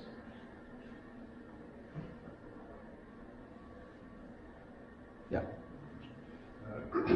For an arhat, for instance, how do the 12 links play out? Because there is no craving thinking. So does it go from feeling directly to habitual tendencies? No, it doesn't go to habitual tendencies. For the arahat, there's only the feeling, and that's it. But there's an action. That action is right action, which doesn't produce karma. So the birth of action there, so there won't be the craving. So what the question is, for the arahat, if there's no craving, there won't be craving clinging, but will there be being? There won't be being either, there won't be habitual tendencies. There will be birth of action, but that's birth of spontaneous action. That birth of spontaneous action is rooted in right action. So there the arahat is using their intuition to automatically understand what is the perfect action for this particular situation. That's why there won't be any new karma produced. It's just the dissipation and remainderless fading away of the old karma. So there's a new list, a shorter list for now. Yes, I'll go over that. Yeah. You didn't say anything about verbal formations. And to me, that's the most dangerous of all. Yeah. Because they happen so quickly, and there's so many of them, and you're Yeah. by the time you even begin to 6R something or do anything with it, you're already 20 words down the sentence, right? Yeah. Have So the verbal formations give rise to like a thinking pattern of how you want to say something. But if you catch that thinking pattern, you recognize just before you speak. So the process of the speech, the actual speaking of the words, is the birth of verbal action. That's influenced by this whole processing that happens through verbal formations. If you catch that processing by saying, oh, I'm starting to think this way and I'm about to say something, you can let go of that and replace it with something wholesome. Can you turn off words? I mean, one of the things that I sort of expected to encounter that I've never encountered is somewhere the ability, maybe when you're far enough to advance, to not not translate the words. Yeah. I mean, if you could just escape the words, you'd escape an awful lot, wouldn't you? Yeah, exactly. Does that happen? That does happen. It does? Yes. Yes. Just more further along? Further along. Okay. Yeah, I'll talk to you a bit about that. Yeah. Yeah. So for our the verbal formations of the thoughts that have, do the sensual cravings or the defilements, that do they just not occur, or they occur but he is wise enough or she is wise enough? They are uprooted. So they just don't occur. They don't occur at all. So let me continue, and I'm going to explain more. So everybody has understood ignorance so far? Yeah? When a noble disciple has thus understood ignorance, the origin of ignorance, the cessation of ignorance, and the way leading to the cessation of ignorance, he here and now makes the end of suffering. In that way too, a noble disciple is one of right view and has arrived at this true Dhamma. Saying, "Good friend," the bhikkhus delighted and rejoiced in the Venerable Sariputta's words. Then they asked him a further question. "But friend, might there be another way in which a noble disciple is one of right view, whose view is straight, who has unwavering confidence in the Dhamma and has arrived at this true Dhamma?" There might be, friends. When, friends, a noble disciple understands the taints, the origin of the taints, the cessation of the taints, and the way leading to the cessation of the taints, in that way he is one of right view, whose view is straight, who has unwavering confidence in the Dhamma and has arrived at this true Dhamma. And what are the taints? What is the origin of the taints? What is the cessation of the taints? What is the way leading to the cessation of the taints? There are these three taints: the taint of sensual desire, the taint of becoming, and the taint of ignorance. When is the taint of sensual desire destroyed? When is the taint of becoming destroyed? And the taint of ignorance?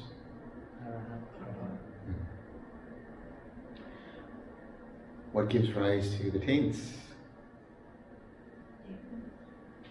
Who said this? What did you say? Ignorance. Yes. See, there's an interdependency between ignorance and the taints. Remember what I said, the ignorance equals lack of right mindfulness.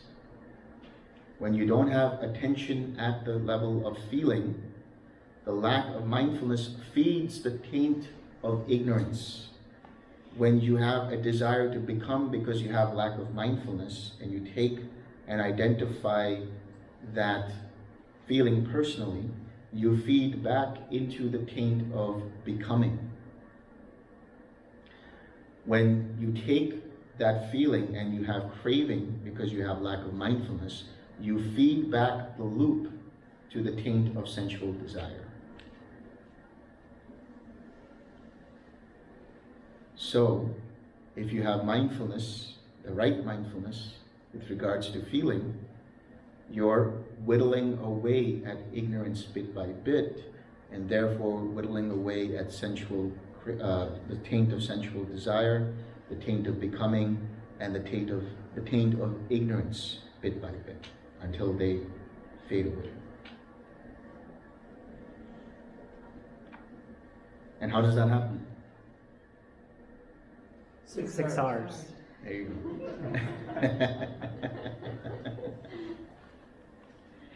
So here's a question. Once the taints are destroyed, do you need to 6R? No. Well, I think it's automatic, isn't it, at that point? It just... There's no need to make it. There's just a way, there's no, it's effortless. It's Yeah. just automatic. Effortless. Yeah. Because... It's... Yeah, go ahead. Because the mind is pure. Yeah. And that's all it does. It's just pure awareness, just meeting itself. Yeah.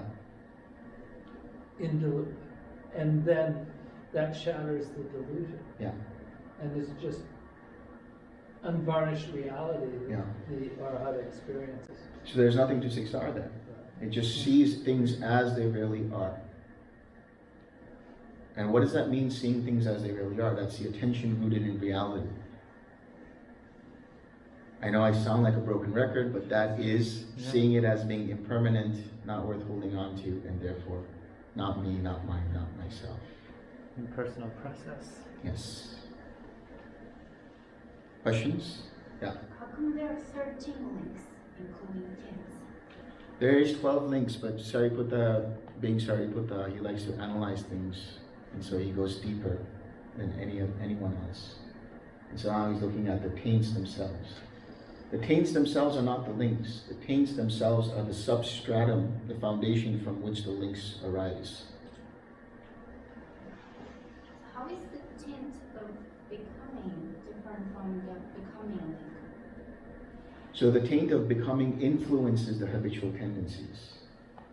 And the habitual tendencies, when acted upon, influence the taint. That's why I'm saying there's a feedback loop system going on. It's not really the link, it's not the Exactly. link, it's the loop looking at itself all over the place. Yeah. And Kin has seen it. It's the madman's loops. Can you share the picture? I will. What does the text say the origin is of the taints? Ignorance, which means lack of mindfulness. Not lack of right mindfulness.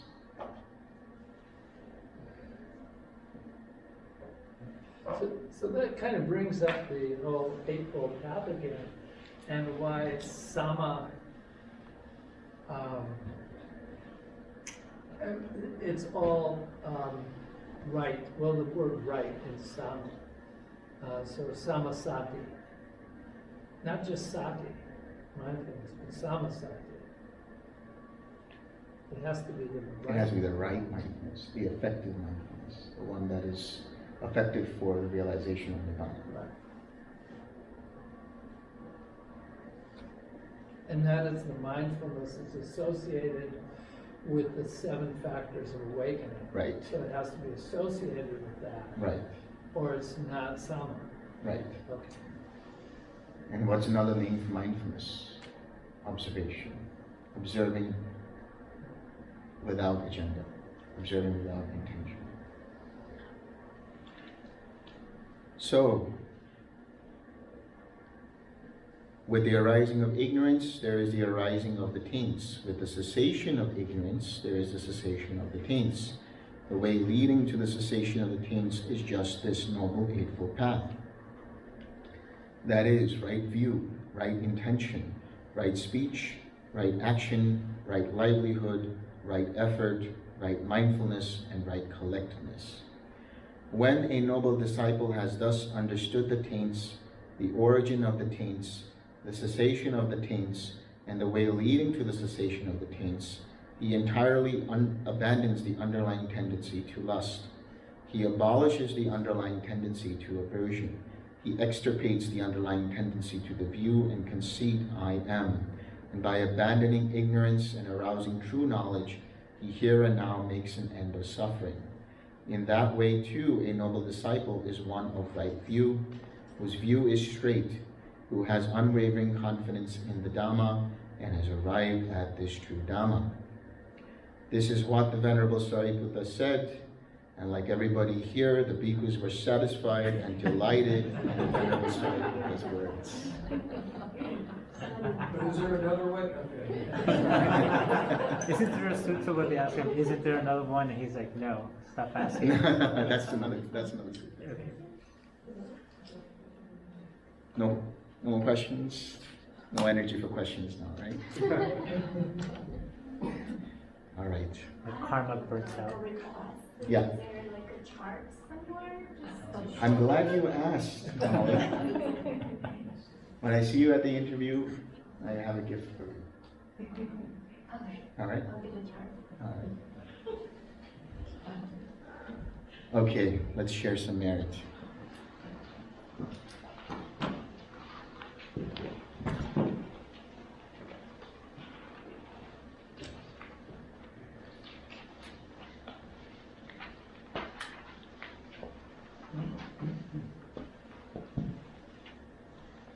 May suffering ones be suffering free, and the fear-struck fearless be. May the grieving shed all grief, and may all beings find relief. May all beings share this merit that we have thus acquired for the acquisition of all kinds of happiness. May beings inhabiting space and earth, devas and nagas of mighty power, share this merit of ours. May they long protect the Buddha's dispensation.